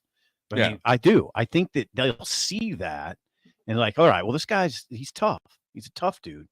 I mean, it doesn't wipe away 3 picks. That's the issue. He's got to play better. Like there's no question about that. He has to play better. I think they have to figure out ways to get easy throws to Billy Kemp. I mean, that was one of the more stunning things. He had 2 targets, both pretty far away from the line of scrimmage. You would think there would have been a play set up for just an easy throw. Oh, they had 9. He was the first option on 9 plays. They just didn't get it to him. Now, one thing about you got to watch now going forward about Sims is he's always looking right. He doesn't look left. It's a tendency that some people pointed out, knowledgeable people, and I don't know how much that affected Kemp's lack of production and Fedoni's lack of production. That's just something you have to watch going forward. Is he always looking to his right? Yeah, the amazing thing is his interceptions were 2 on the left and 1 was going right to left. Okay. Billy Kemp first one left. They're all going one direction in the field too. Yeah. Now that I'm thinking about it. They were. Yeah, you're right. They're all the same direction. Yeah. That student section just, had the damn student section. Wow, what a student section. Yeah, that was impressive. Whoa. What would you say, 25,000? I would say 20. Okay. I would say 20. Jake, it is compared to the formidable rest of the stadium, because that was kind of a later crowd. But that student section was there, and they were pretty loud. Hats off to the Minnesota. It was noticeable. Section. It was noticeable. Tip of the cap to the Minnesota and students. Give Minnesota credit for coming away with that win. Like they really had no business in doing so, but I mean that receiver made an outstanding catch. Daniel Jackson. It felt like that throw was going into the first row. Did. It was not a good throw. No, he caught it, and I just remember thinking, did he drag that? He did. And then they showed the replay. He didn't really drag it. He stabbed it, and it was that's a hell of a catch. Incredible body control. Incredible. He got Hartzog twisted around. Oh, it was a great route. Yeah, it was absolutely great route. Made a great inside move, and that. But individual guys made plays. Nebraska didn't have enough individual guys make plays. Well, and that's the concern I have against Colorado. Individual players. Colorado, whenever there's a game and you can point to a player on the opposing team that you say that's probably an All-American, Travis Hunter. They have that. I think you can remove the probably. He's an All-American. You have Cooper calling him a different human. Yeah, yesterday. that's a big advantage. It is a big advantage for a team to have a different human, to have a Martian on their team. It is. It's a huge advantage. He's an alien. Yeah. I think right now you'd say Colorado has an advantage at quarterback. Now they don't play each other one-on-one. I get that, but I think they have an advantage. They had 4 receivers with 100+ yards. So Right. I would say overall the receiving core. Skill for sure. Skill It's not just Travis Hunter. Dylan Edwards out of the backfield. So the counter to that is the way Nebraska can win this weekend is they have to take advantage of the group things. They have to take advantage of the trenches. Yep. They have to take advantage of their secondary group and their linebacking core, against individual pieces. Mm-hmm. And so I think this is a far more interesting game to me now with how everything is played out than it was on the calendar before the season. Oh my started. God. Yeah. It is amazing to me. My level of intrigue and excitement for this game is probably 10 times more after everything we've seen in the last. I think most people would say that. Well, I mean, Colorado came out and was significantly better than I expected. Yeah. And then they're the very opposite of what Nebraska looked like on Thursday in a lot of ways. I mean, you could make a case that they got TCU into a 7-on-7 game and dominated in that arena. Mm-hmm. Nebraska absolutely does not want to play that style. You don't want to play 7-on-7 against Colorado. I don't think Nebraska wants to play 7-on-7 against Illinois. Yeah. I don't know. It matters who the opponent is. Right. That's not their style. No, and it's so not. From that juxtaposition standpoint, that's going to be a lot of fun on Saturday. I can hear Wet Blanket right now. I can hear his mind going. He's saying, you guys are talking about relying on an offensive line that hasn't been there for the program for how long? Oh, I'm not even focused on the offensive line. I think if Nebraska wins this game, it's because of their defensive front. I think it's both. Yes, I think the offensive line has to do things too. Yeah. But I think they'll be fine. Like they moved Minnesota enough for me that I'm not super concerned about that. But can they get great individual performances out of a unit up front? Up on defense? Can you get Blaze Gunnarsson and Nash Hutmacher wreaking havoc, and then second half Ty Robinson? The Robinson absence the first is half thing is a big deal. Really big It deal. feels like he's going to play every snap in the second half. That's what Rule said. Yeah, It's like, you're going to play every snap, man. Yeah, Robinson's absence does loom large. You absolutely need Gunnarsson to step up, Hutmacher to step up, Cam Lenhart to step up. I like the way Prince Well. I like Prince Uman Mielen. Yeah, I like the way he looked. He looked savage coming. Lenhart looked good, I thought. Yeah, pretty good. Pretty good. This is his first game. Yeah. It's a Big Ten opponent. Oh, by the way. So yeah, those guys. Sybil's unimpressed. No, he was good. He was fine. Like one of the first starting defensive linemen since I don't know what the stat was, like 1943, and a true freshman, and Sybil's like, there's better out there. It would be disingenuous to lavish praise on it.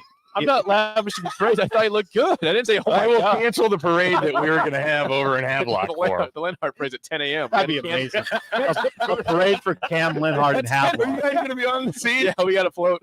We got to float out there. Yeah. More parades in Havelock, please.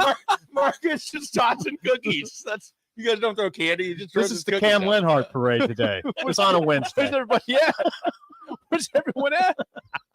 Just more parades in Havelock, please. Yeah, it doesn't happen. If he gets wind of this, he's going to be so confused. He didn't ask for any of this. We threw the parade. Hey, by the way, you're going to be on the lead float. Just do that funky wave that princesses do.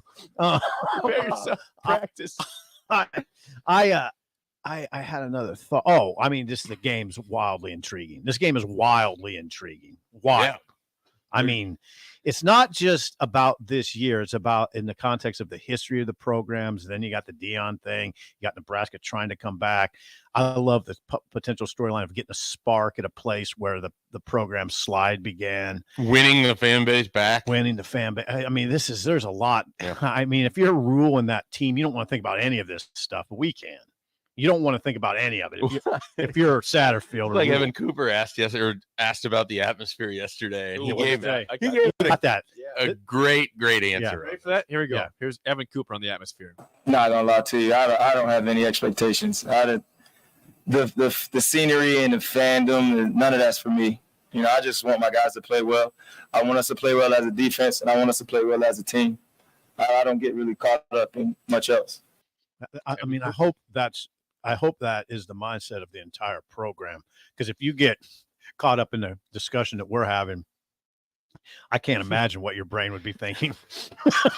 I can't imagine anyone else being in our brain. So I hope that Rule understands he's in a very unique spot. Yeah.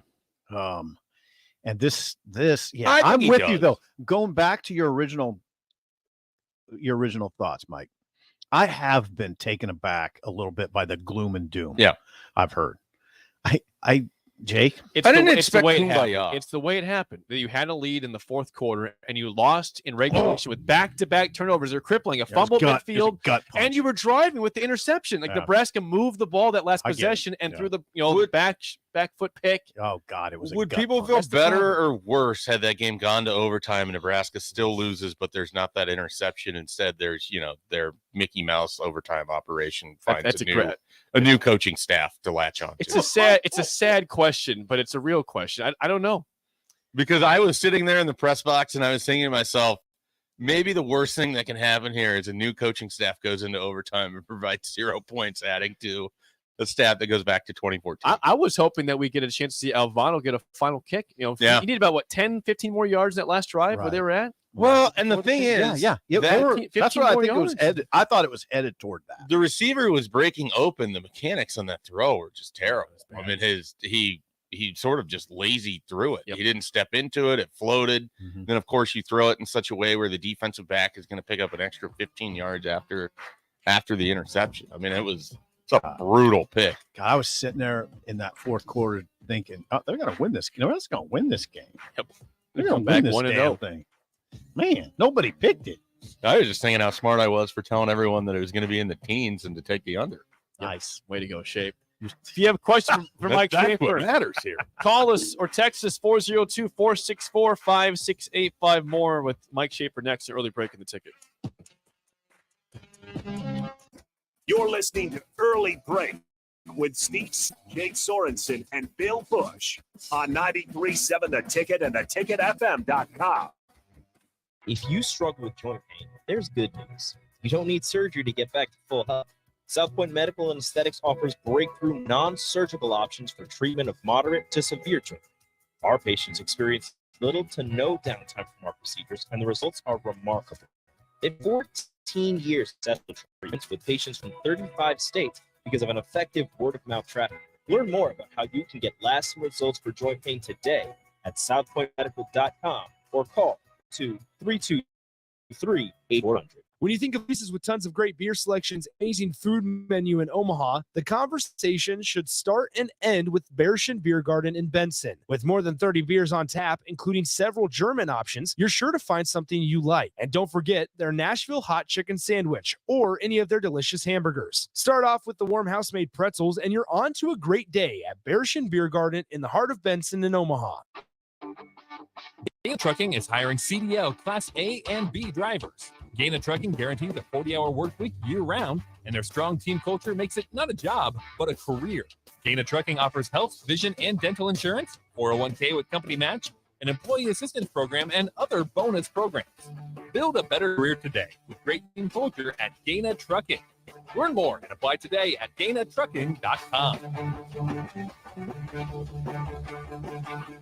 Summer is winding down, but there's no reason to put your golf clubs away. Double Eagle Golf makes golf leagues and events possible year-round. Sign up today for 9-hole leagues this fall, any day from Monday to Friday, starting on September 25th. Check out their deals on monthly memberships and schedule your Husker watch parties, birthday or bachelor parties, corporate and team outings, or just a good old Saturday with the boys. That's all at Double Eagle Golf inside the Kinetic Sports Complex on West O Street. Call today at 402-742-0140. It's game on at Elway Power Sports of Lincoln, and they scouted the best Kawasaki side-by-side deals for you. Score up to $2,500 off the 2023 Kawasaki Terex and up to $1,000 off Mule Pro FX and FXCs. Whether you want to handle the toughest task in a trusted, tried and true mule or looking to dominate adventure in a Terex, Elway Power Sports of Lincoln has you covered with a large selection of Kawasaki side-by-sides in stock at their new 27th and I-80 location. Hurry in, the clock is running down. Offer valid through 9/30/2023. Subject to change without notice. Offer available on approved purchases of select new unregistered Kawasaki vehicles. Model and year exclusions apply. Cannot be combined with promotional retail financing rates. Discover friends that expertise and experience can in your real estate journey with Next Ag. Whether you need an appraisal, sales, or farm management, Next Ag comes up with a solution with your legacy. Next Ag isn't just their name, it's your future. So why wait? Visit their website today at www.nextagrealestate.com or give them a call at 402-380-032 and turn your dreams into reality. Your land, your legacy, their solutions. Next Ag Appraisal and Realty. Acres, your John Deere dealer, is offering hot financing on all new compact tractors. For a limited time, get 0% interest for 84 months when you buy any new John Deere compact tractor. And with a variety of attachments, you'll make quick work of chores around your acreage. From mowing to grading and moving large loads, Acres has a John Deere tractor to handle your toughest projects. Don't delay. Visit your local Acres store to take advantage of this great offer. Acres, solutions for every field. Offer expires September 30, 2023, subject to approved credit with John Deere Financial. Get rid of pesky critters once and for all with Bats to Rats. Their expert team is here to help you reclaim your home. No more sleepless nights caused by crawling critters or flapping wings. Bats to Rats ensures a safe environment for every family member. Check the website at batstoRats.com for amazing offers. And if you mention this ad, you'll receive $10 off your initial inspection cost. Don't allow uninvited guests to take over your home. Trust Bats to Rats for a peaceful and rodent-free living space.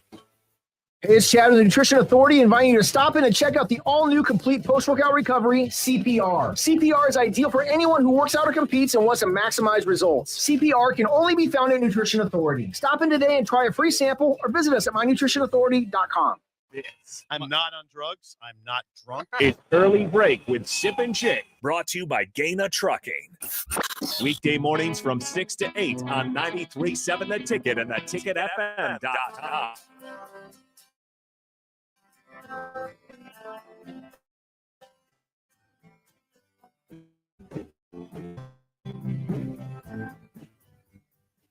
We'll get to a couple phone calls in a second. Reminder, Blur parties in Boulder. I'll be out there. We'll have several ticket staff out there. DP, Jay Foreman, Nick Sainert, Rashawn Farley will all be at the Blur Parties event. You can get your tickets at blurevents.com/Boulder. Doors open at 7 a.m., goes till 5 p.m. A watch party, pregame and postgame party also in Boulder. That is an incredible ticket presence. Yeah, well, it's at 26th and Canyon. There's Embassy Suites Hotel out there, so that's where it's about 0.8 miles away from the stadium. What a party. Want specifics out there. Also, the Mike Schaefer Hour is sponsored by Bearshin Beer Garden in Omaha. Benson. I just checked in with Bearshin. I hope to have an answer on the show whether they're going to be a place that you can go watch this game on Saturday morning. I believe I would assume they probably would be. Yeah. And I would tell you, German beer and pretzels go well with Nebraska football. They either can soak up the sadness or they can help bring it into the next level. There it is. Are those soft pretzels? Yeah, they're a little Probably bit different then. pretzels than like the big loopy ones that you see too. So they're kind of unique. Okay. But they're very good. We got a couple phone calls to get to here. Okay. 464-5685. Some questions for the show. I think Eric is still there. Eric, are you there? Yes, sir. Eric, go ahead. You're on early break. Go ahead. Hey, good morning. So you were talking about patience earlier. Right. For me, it's not so much patience as it is just frustration. Okay. Because we went up there to the game last Thursday, and just as you sat and watched, I kept thinking about the stuff that, and this is just Rule's words. Okay. He sat there in the press conferences and talked about how great Gabe Irvin looked and how Grant had all these fumbling issues. And, we can't play people we can't trust. And then he said, we're this last 5-minute team. What was his comment? It's like an NBA game. Wake me up when there's 5 minutes left, and that's when that's when I'm interested. Yeah. Or that's when the game is. Well, there were 5 minutes left, and we were up 10-3, and Grant was in the game. And I really don't care what a great play this future NFL draft pick was going to make, punching the ball loose. It happened. So you have this entire confluence of everything Rule said, what he wants to be, and who isn't going to play, and it all came into focus at the same time. Mm-hmm. And then Satterfield keeps calling it almost looks like similar throws. Okay, we figured out that it's probably not a good idea to let Sims try to throw it to the middle of the field because he's throwing high and he's missing guys. So what do? Throw it, try to throw it 15, 20 yards down the middle of the field. When what happens, he throws it high, pick, and then we all know what happened after that. Mm-hmm. So it's just this repeat every week of trying to find ways to, you're going to win. No, we're not. We find a way to lose. And it's just a frustration thing. I understand it's a new staff. Mm-hmm. I think everybody understands that. But when you can't put the words and what they say they're going to do with what happens on the field, you just kind of start wondering what they're really trying to do. I mean, why isn't Irvin carrying the ball? Why aren't we running it more? You were supposed to be a running team, and we were running it in the second half. We don't do it. It's those kind of things. Okay. Thank you, Eric. Appreciate it. Yeah, that makes sense. It makes sense. I mean, it was one also. It's one. Yeah, there's no. Also, I think Nebraska had twice as many rushes as they did passing. So there's there's this belief that they just came out and threw the ball in the second half, and really it just stems from that one possession where they went 3 and out and you had 3 passes. Right. Nebraska ran the ball in this game, guys. 37 times. 37 times. 19 and they pass attempts. Yeah, and they passed it 19. So they did run it. Now, they didn't. They only had. What is that? That totals out 56 plays. So yeah, Irvin didn't have he had 7 carries. That's not enough probably, but in the context of 56 plays, not everybody's getting a lot of carries. Grant in the game, I don't think you'll see that again. Now I would say I think it's a coaching error to have him in the game. Well, I agree. I mean, I think ultimately it was a decision made amongst multiple people there. Right. And they thought that Grant was the hot hand. And clearly, if he doesn't fumble on that, a first down, and the game is pretty much over. So it's a zero-sum game. We talk about it being a game of inches. You look at the inch that the guy got the stab in on the toe to allow them for the game-winning touchdown. Mm-hmm. You think about just the way that everything plays out slightly different. If Grant just gets tackled and doesn't break the first tackle and leave himself susceptible to have the ball punched out. I know. And then you think about, what if it's Gabe Ervin in there? I don't know how that play goes. I don't know if it goes better, worse, whatever. Yeah. You can what if everything to death. I will say, I've seen this mentioned, and Eric isn't the first, and I don't want it to seem like this is just about him, but I've seen it mentioned what Rule said about becoming a fourth quarter team. Correct me if I'm wrong. The context is that's what they want to become. It's not that they're going to be that right now, right away. Right. Like, they've got to learn to be an okay team. The idea is that's what he's trying to build the program to be. Not that they're right in that step right now. And that is really a good point. Yeah, I mean, Matt Rule's not saying that they're there, that they've arrived. They're trying to get every indication they gave you, and I feel like the media gave everyone. The offense was going to be behind. Like, I think, I feel like more so than most years, what we saw on the field was largely what the coaches were telling us, other than the Anthony Grant thing. But that's the one I really feel like came back and it bit Matt. But now at the same time, I say as a coach, this is going to sound like a little hypocritical. I still go back to that's more about a Minnesota player making a play than a Nebraska player biffing a play. That's more about a Minnesota player in a great play. Somehow knocking the ball loose on the run. I mean, it's straight clean. That was hard to do. Charles Tillman punch. It was. I mean, it's the first thing I thought when I saw the replay up on the Minnesota Stadium. I've seen Charles Tillman do that a bunch. Yeah, I have a hard time, and this is where a guy like Eric will just kill me. But I have a hard time being critical of Anthony Grant on that. I just have a hard time. Yeah, how many guys would not fumble that ball? Then it's right. The way he had a clear shot at it. Yeah, he wasn't carrying it loose. Now maybe he didn't have like LaShawn McCoy out here. No. It was tough.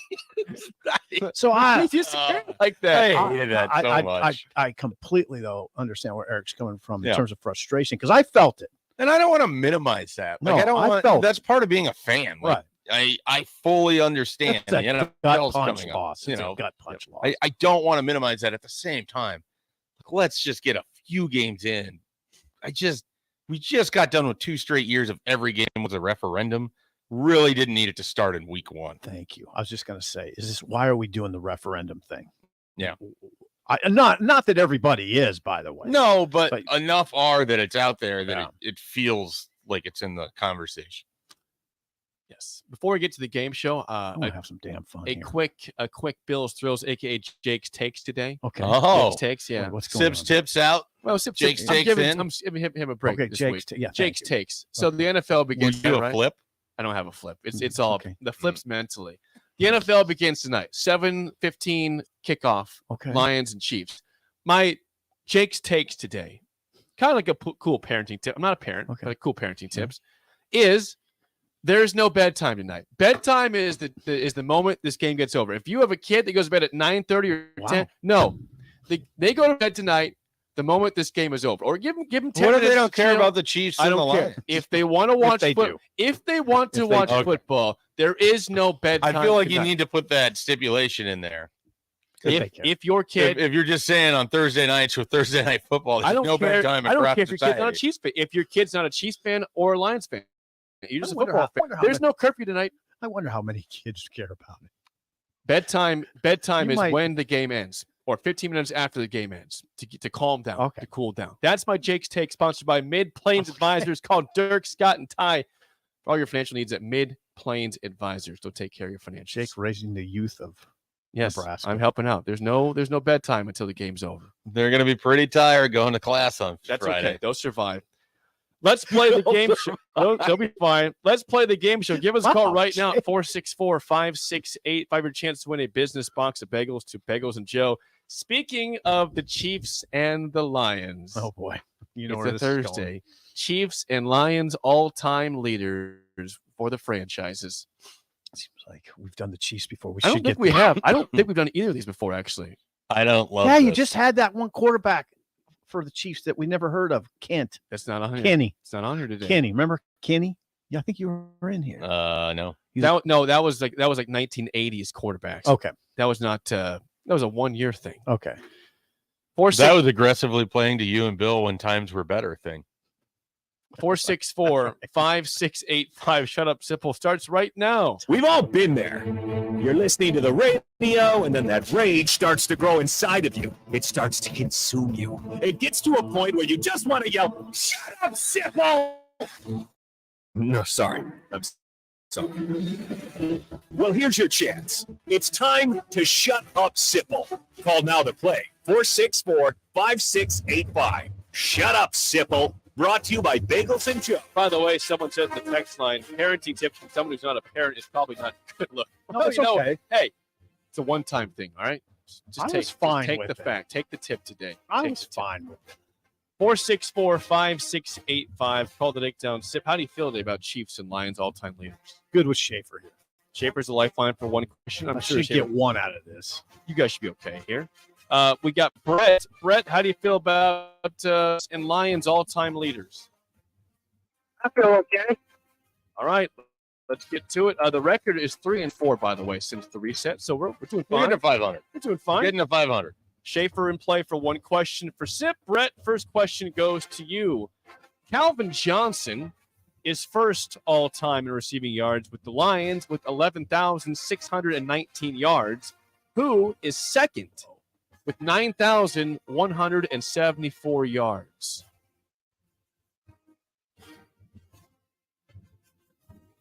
Behind Calvin Johnson, who is number 2 in Lions all-time receiving yards.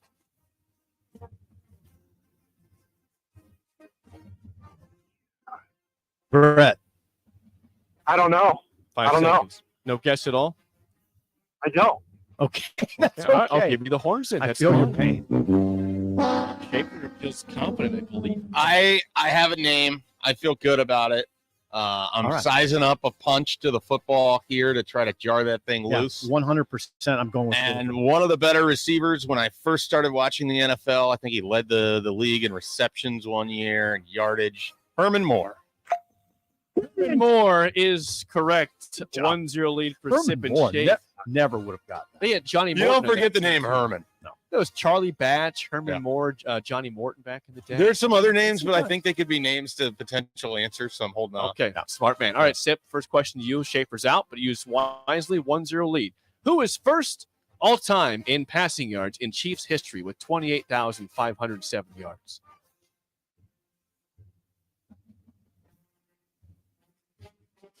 Lynn Dawson. Mahomes will probably pass him this year. Mahomes will either catch him or pass him. I'm sitting there and thinking Mahomes hasn't played long enough. Yeah. Trent Green wasn't there long enough. Mahomes is about 4,000 Trent shy. Yeah. So he'll I probably thought it was pass Len him. Dawson, but I wasn't sure. I'm glad I didn't say Elvis Gerbach. Elvis was a great Chief for early About 2000s. 3 years. Early 2000s, late 90s. Love that. Okay, to stay alive, Brett, last question down 2-0. Who leads the Chiefs in all-time rushing yards with 7,260 yards? I think I know this. Christian Okoye. Oh, that would be. That's a victory for Sip. You want to guess who that was? It's total act. It was not. You have a guess, Schaefer? I don't know that Larry Johnson played long enough. They had some good options. You could go to Priest Holmes, Larry Johnson. Marcus Allen? The answer is Jamal Charles. Wow. From Texas. Would not have get that would have been down the line. All-time leader. That's right. Man. Nice would've- try, Brett. We'll get you a bagel and a coffee, but calling down the road. What's the fourth question? Good game, Pat. All Good right. job, Brett. So we're back to 500. Schaefer did call that. He said we're getting back to 500 today. 4-4 is the record. You give me Herman Moore, I feel confident. I feel Brett's pain. I'm very empathetic toward him, but we'll take the W. Yeah, 4-4. I'm curious if you'll get this question right. You've already won the game. So, Sip, bonus question. And we have tiebreaker after this, too. Who leads? What coach has the most all-time wins with the Lions with 66? I'd say Wayne Fontes. Wayne Fontes is correct. So Herman Moore, like one of the best wide receivers for a decade, you can't remember. Wayne Fontes. But Fountains of Wayne, the band that sings Stacy's Mom, you can remember that as the football coach. His record overall was 66 and 67, so pretty good No, record not for bad. Fontes with the Lions and their sad history. Who is Wayne Fontes? He had What era magnificent was he hair. there? Magnificent hair. Can you give us the era he was there for? I gotta think he was. Wayne Fontes. I don't know how you got this. He did it right away. Wayne 90s, Fontes. 90s, early 2000s. So the Barry Sanders time frame. No, it could have been early 2000s. No, I think it was after Sanders. I think No, he was not after Sanders. Yeah, he had to have been before. Because Okay. after Sanders was like Steve Mariucci and Rod Marinelli and It was bad. Jim Caldwell. Okay, let me look it up. Hold on. I'm gonna guess I can see him though. What? So did he coach in the 90s at all? They made the playoffs in like 91 or Yeah. something. So I'm guessing Maybe it that's was when that. Fountains of Wayne was the head coach. Fountains of Wayne. The band was named after him. That's what I'm assuming. It's good. Yeah, I have no reason to think otherwise. Is the band from Michigan? We should ask that. He did have incredible hair. That would be if we learned that today. If you made that up, That would be incredible. Hold on. I'm getting this. He was the Lions head coach. I was not terribly off. I said 90s, 1988 to 1996. So he had Barry Sanders. Yeah, most of Barry Sanders. That's a good time. Barry frame. Sanders, Scott Mitchell, Robert Porcher, Herman Moore, Johnny Morton. for a little Johnny bit. Morton, Charlie Batch at the end there. No, not maybe Charlie Batch. possibly? I said late Michigan 90s. State's Charlie Batch. I said late 90s into the 2000s. He did not make it into Or no, the not 2000s. Michigan State. Eastern Michigan. Yeah. Eastern Michigan. Michigan State By was the way, Tony plays Banks. Minnesota this week. Eastern There you Michigan. go. Okay, who wants tiebreaker before we get the break? I'll set Schaefer. the number. Yeah. Okay, Schaefer. You said. Schaefer, how many rushing touchdowns did Barry Sanders have in his 10 seasons with the Lions? My God. 156. I got to go higher than that. You think he averaged 15, 16 touchdowns a year? About 99 is the answer. Really? 99. Jake. You Throne. said rushing. Yeah, I so said they're rushing. not even receiving. Yeah, he did. He had like. I would have thought that he'd have like at least 220 touchdown seasons. So he averaged about 10 a year then still. Okay, that's still Yeah, that's really He good. had I one- just thought that he'd have these like big years that would pull He had all of it 2 up. or 3 years he did not play all 16 games. He had one he played 11 in, something like that. So That was a terrible guess. okay, we have a quick before we get to break. We got Corey wants to tell us something about the pronunciation of Wayne Fontes here. Apparently, we have it wrong. Okay. Corey, how do you say the coach of the Lions? How do you say that name? It's not Fountains of Wayne. Yeah, it's Wayne Fonts. Graham. Hey, Corey. Okay, Corey's gone. It looks like Fontes. It's Fontes. Yeah. Wayne Fonts. I would have said Fontes. I didn't know that yet. I would have guessed Fontes too. So, Oh, we got Mark on line two. Mark. Can I add a little Fountains of Wayne trivia here? Yes, please. Please, Mark. Fountains of Wayne was named after a lawn ornament store in Wayne, New Jersey. Okay. That sadly went out of business in 2009. Schaefer. But wasn't Schaefer's story pretty good too, though? Say that again. Schaefer's thought it was named after Wayne Fontes. No, I think that makes a lot of sense. It's just wrong. Sadly wrong. Thank you. Thank you. I like the every week I'm just going to assign a new origin story to a different band. Oh, here's a story about that band right there. Different coach. Let's wait till we get to Bowling for Soup. Yeah, I can't wait for that.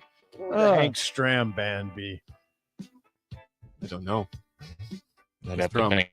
Strombolas, is there Strombolas? No, the Strombellas is a band. They could be that band. Yeah, the Strombellas. The Strambellas. Strombellas. The Hank Strambellas. The spillover is next on Early Break and the Ticket.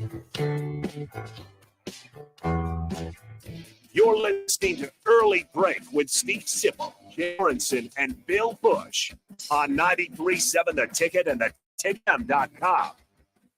Is this you? You feel the same way every day, and it's not good. You may think there's a magic pill that can fix you. There isn't. Limitless Male has found that the majority of men who admit they feel bad are suffering with low testosterone, which can cause these symptoms: low energy, brain fog, belly fat, muscle loss, low libido. Sound familiar? Get your testosterone checked at Limitless Male. Your first consult is free. Insurance accepted. This is Lincoln Sports FL. The home of Royals baseball. KNTK FM Firth, 93.7 The Ticket.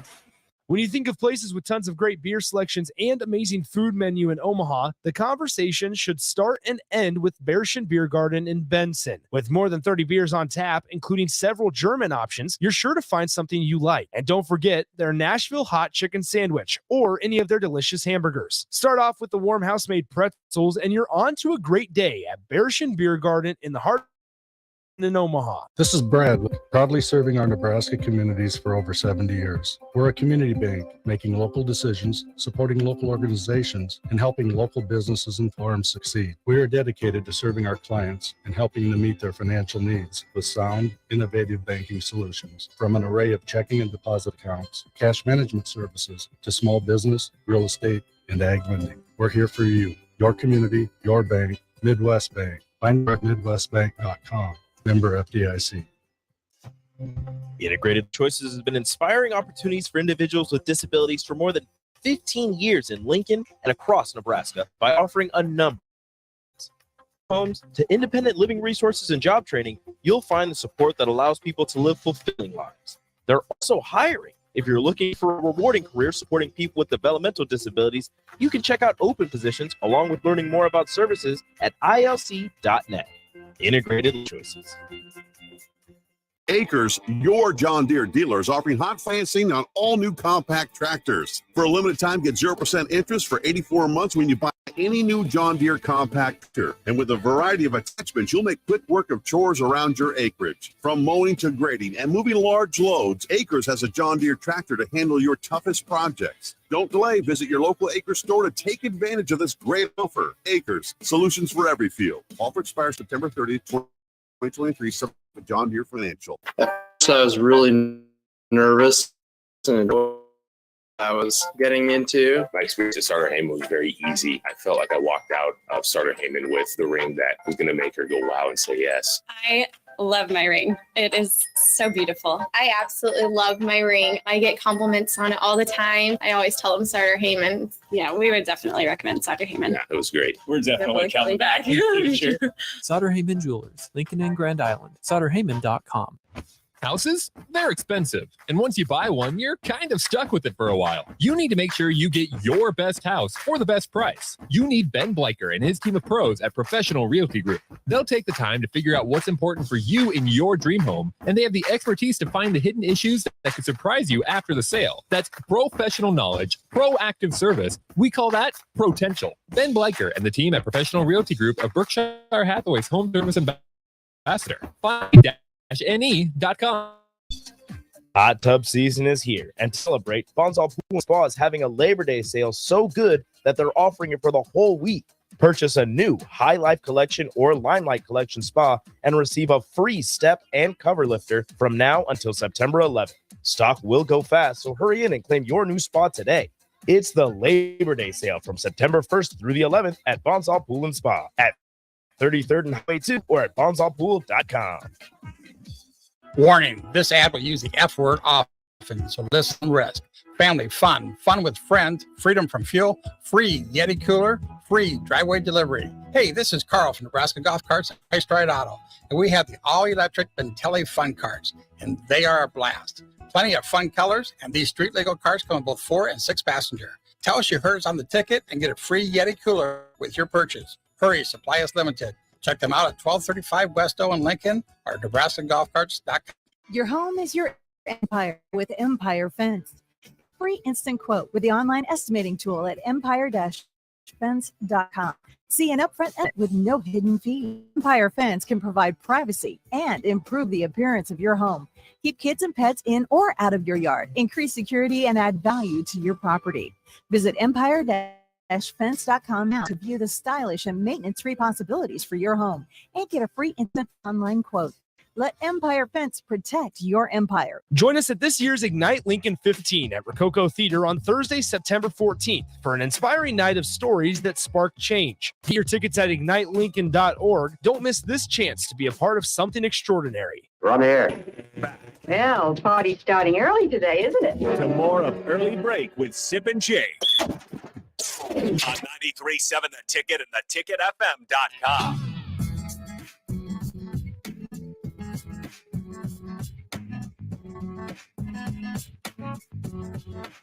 It is time for the spillover. Raph and AD, just Raph. AD is going to sit out for this one. Raph will be here for the drive, though. Sponsored by South Point Medical Anesthetics. Raph, good morning. Good morning. Football day today. Yeah. NFL, Chiefs and Lions tonight. Who do you got, Raph? Chiefs. Yeah, you're taking the Chiefs to cover. It's hard to say. You're a Broncos fan. I think it's 4. Is the number 4, Jake? The spread? Yeah. Let me get that pulled up. 4.5, probably. 4.5. I think I heard on the radio this morning. 4.5. You're right. And we don't know the status on Kelsey. 4.5 is the number tonight. Okay, 4.5. God, take the Chiefs. Okay. Take the Chiefs. You know, we do. I think Chiefs don't cover. They win Super Bowls. Mike, so I think that's a weird. Kelsey's out. Kelsey's out tonight. Yeah, he's out. Kelsey's out. It's not official, but it sounds like he's pretty much out. Questionable. Is he questionable or out? Well, they have him questionable. Right Okay, now. I don't think we were talking about it last night. It's a big deal. I was just saying that I'm sure Kelsey wants to play super bad, but if you're the Chiefs ownership organization, you're like, sit this one out. I understand it's first game of the year. We want you healthy for the long run. We just don't want you just for one game and risk more injury. So I'm thinking he sits out tonight. I bet he sits out maybe the first 2 or 3 weeks, to be honest with you. We'll see about that. You know what? I mean, what if they lose tonight? Then does that change your mind on how long he's going to sit out? I don't think so. Really? I'm a little. You can tell skeptical of the Chiefs this year. Yeah, that's fine. I like that take. Let me remind this though. Okay. Last year in September, the Chiefs lost to the Colts, and the trajectory of both of those teams following that loss could not be more stark. Right. So if they lost to what was one of the worst football product in the NFL last year in September, I don't know that there's any one game or week where it matters for the Chiefs because they have the ability, and we've seen it now almost every year. They can just sort of turn it on. But as we talked about during the show earlier, they don't have the scary weapons. Kelsey's scary. Sky Moore is not. Kadarius Tony's not scary. He's good. He's not scary though. Good. They don't have. I mean, it's Mahomes. The thing is, it's Mahomes. But you can't go it's that 100% way. Mahomes, but it's also they have just enough guys that have like a role that's carved out. Like Jerick McKinnon isn't scary. No. But Jerick McKinnon, when he's out of the backfield and Patrick Mahomes is just sort of creating on the fly, Jerick McKinnon becomes very scary. It all sounds like Rodgers in Green Bay, though. It's very similar, except more Super Bowls. They already have championships. Well, I'm talking about future, not present. I'm talking about future. I'm talking about present. I guess I'm not talking about past. I'm talking about present and future. It feels Well, the Chiefs have invested. I mean, Clyde Edwards-Helaire is a first-round pick. You have those wide receivers, Rashee Rice and McCole Hardman and Sky Moore were all middle round, earlier draft picks. Like they just haven't quite developed those wide receivers. Kadarius Toney was he a first or a second round? First round pick for the Giants. First. Yeah, I mean they have talent. It just hasn't quite manifested. In part because what they did get to blow up was maybe the best receiving tight end ever. I mean, we'll see how his career finishes. And then Tyreek Hill. And so, like, you think of those because they're such massive outliers. But a lot of what was behind it has always largely been sort of this, a lot of what feels like wide receiver 3s and 4s. Jake projected today Dolphins Niners Super Bowl. And I never, again, I know Mahomes. 1985. I never ever job, picked my Rob. team to do anything good. I have this weird feeling this year that they're going to do something right. Okay. Am I crazy? Is that a crazy pick? Raph. Us old timers like Raph. Or what Bill go? Is the defense going to get better? Oh yeah, defense. We got Vic Fangio. Okay. Calling plays. Jalen Ramsey is coming back in November. The same Vic Fangio that's been replaced in multiple other places. He's gone to other jobs. He's a head coach. Of the Coordinator, Broncos. defense coordinator wise, he's He's one of the not top a head coach. coordinators He's a out coordinator. there. He's one of the top. That's fine. He's what I would call the Bill Callahan of coaches. In that he can just go into his position group, just can't be the head coach. Coordinator. He's a cannot coordinator. be the head coach. Guess what? He's a coordinator. He's not a head coach of the Dolphins. That's exactly what I would go. So he's fine. We'll be great. Well, Raph. I have a lot of questions about the Dolphins. That's fair. We'll answer him in the playoffs in the regular season. Old guys. We're talking about health, and we're talking about going to the Super Bowl, and we're talking about Tua, and you're confident that it's going to work the out. judo and the it's not going to be Tua. Tom Brady will end up selling his stock midway through the season and be taking over the Dolphins at week 10. I'd be a bad place at that point. I would be in a bad place. Yep. If Tom Brady is the quarterback of my team by week 8 at 45 years old, I'm going to be in a very bad place. very bad place mentally, and you and Bill will be just ecstatic as hell because I will not be depressed and ecstatic. sad and crying on the airwaves. I don't. It's not that I get ecstatic. I just think it's an interesting study when you're out of sorts.